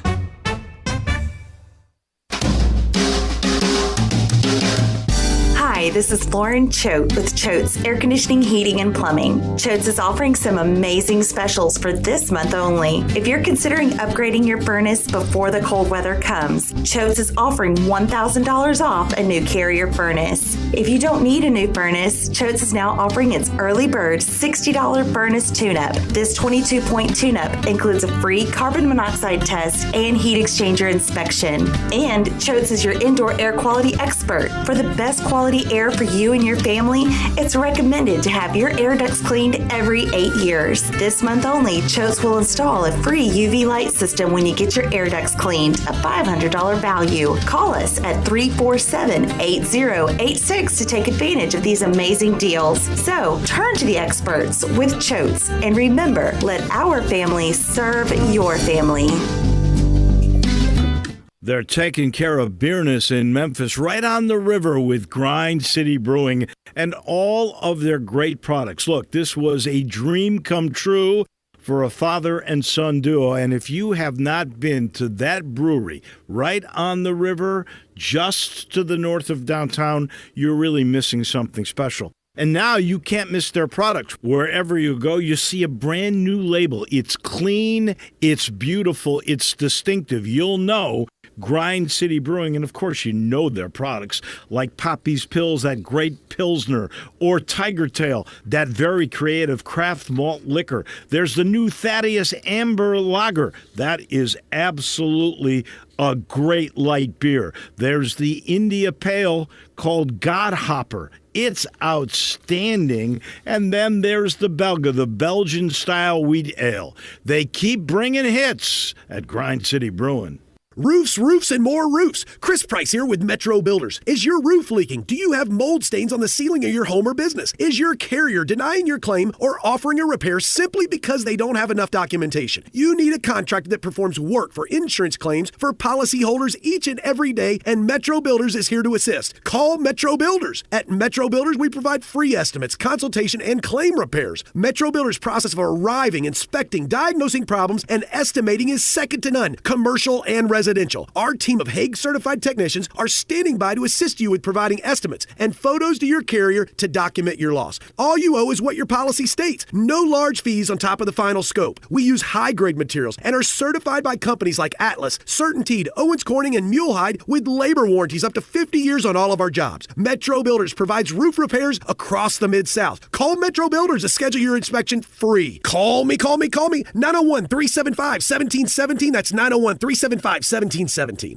Go where the season takes you, and it'll take you to huge savings at Gossett Mitsubishi on the Pike. Be packed with power in 2024 Mitsubishi Mirage G4. 37 MPG combined, $18,755 or $199 a month. Ready for adventure? 2023 Mitsubishi Outlander Sport, $25,595 or $299 a month. Plus 7 seating and top safety pick 2024 Mitsubishi Outlander SUV, $32,185 or $399 a month. And every new Gossett Mitsubishi is equipped with Mitsubishi's 10-year, 100,000-mile powertrain limited warranty. You want it, we Gossett. Gossett Mitsubishi, 1870 Covington Pike, or 24/7 at memphismitsubishi.com. If you want it, we got it at Gossett Motor Cars. All 84 months, 500 military rebate, loyalty, conquest rebate, 500 G4, RHFO 1918, MSRP 19255, Sport, PU 015-137, MSRP 26595, Outlander RZ 006545, MSRP 33185, includes all rebates and incentives, PF 695, excludes tax title and license. See dealer for complete details. Offer valid through end of the month with approved credit, dealer stock only.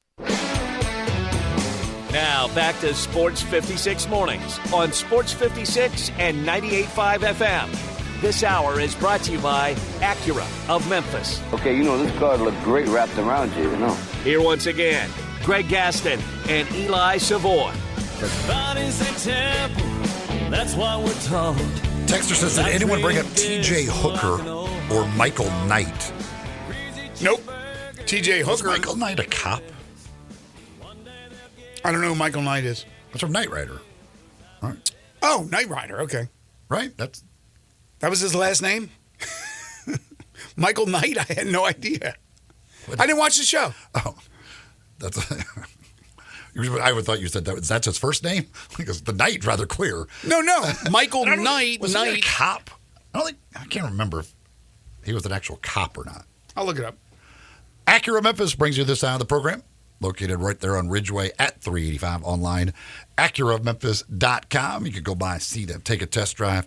Check out those beautiful Acura automobiles, new vehicles, pre-owned vehicles, certified pre-owned Acuras. You'll find it all at Acura Memphis. You're also going to find some great people to deal with who will make you a great deal on any of those cars, whether you're looking to buy or lease. Check them out at Acura of Memphis. Man on a mission, reborn, so to speak, after getting shot in the face, Knight decides to dedicate his life to fighting for justice. Was he a vigilante? Yeah, I don't think he was a cop. Yeah, I don't think he was a cop. I don't think it was anything official. So, final story for you. Plus, Kit was the star of the show. Anyway. Kit was the star. I mean, really, Michael's useless. Who was the voice of Kit? Kit is the... Somebody famous was the voice of Kit. Do you know? I have no idea. Look that up when I give while I talk about this final story here. People probably heard this yesterday, but if you did not, Chris Mad Dog Russo, big radio television personality, said that he will retire if the Diamondbacks beat the Phillies in games 6 or 7 in Philadelphia. And in both games, obviously, to move on to the World Series. Obviously, they did. And so, of course, he's backtracked from retiring. First, he said, I didn't mean television. I meant radio only. But he went on Howard Stern today. And then this is what Stern said. You got to do something so outrageous that they forget about the fact you said you were going to retire over a baseball game. What were you thinking, though, saying you're going to retire if the Diamondbacks win? That's crazy. How about this, Stern continued. You come on my show. I'll come into Manhattan for this. We put you in a bikini. You walk down the street with a sign that says, begins with a D. It's a female hygiene product. If you do that, it'll make all the media and everyone say, wow, this guy was stand-up. He took it. Obviously, he couldn't retire, but he was humiliated. Russo agreed. He will not retire. He will wear a Diamondbacks branded bikini, walk down a Manhattan City block, holding a sign that says, I'm a liar and a dope. What do you think about that? The guy goes out there, makes a bold statement, and doesn't stand by his convictions there. Instead, coming up with some other stupid thing to do instead of retire. You say it, you need to do it. You need to live up to your words. Anyway, Kit, the voice, did you find it? William Daniels. Yeah, William Daniels is one of the doctors from St. Elsewhere. Val Kilmer did it in the reboot. Oh, really? Apparently. Yeah, William Daniels was one of the St. Elsewhere dudes. He was also on another show. I think he was on the show with the kid that's the good doctor, I think, if I'm not mistaken.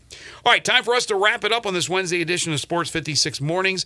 Big thanks to Jonah Dillon, Andy Borman, Jerry Palm, and to Michael Cole for joining us. We are back tomorrow morning starting bright and early at 7 a.m. Of course, we'll be talking Grizzlies after their opener tonight against the New Orleans Pelicans. Kerry Miller on the World Series, which will pit the Diamondbacks and the Rangers. Ryan Silverfield will join us as well at 8:05. We'll have the Tiger Football Report and the AutoZone Liberty Ball Inside College Football Hour. It's all coming up tomorrow. Waldo and Friends on Sports 56 is coming up next. For Eli and Zach, I'm Greg. Have a great Wednesday, everyone.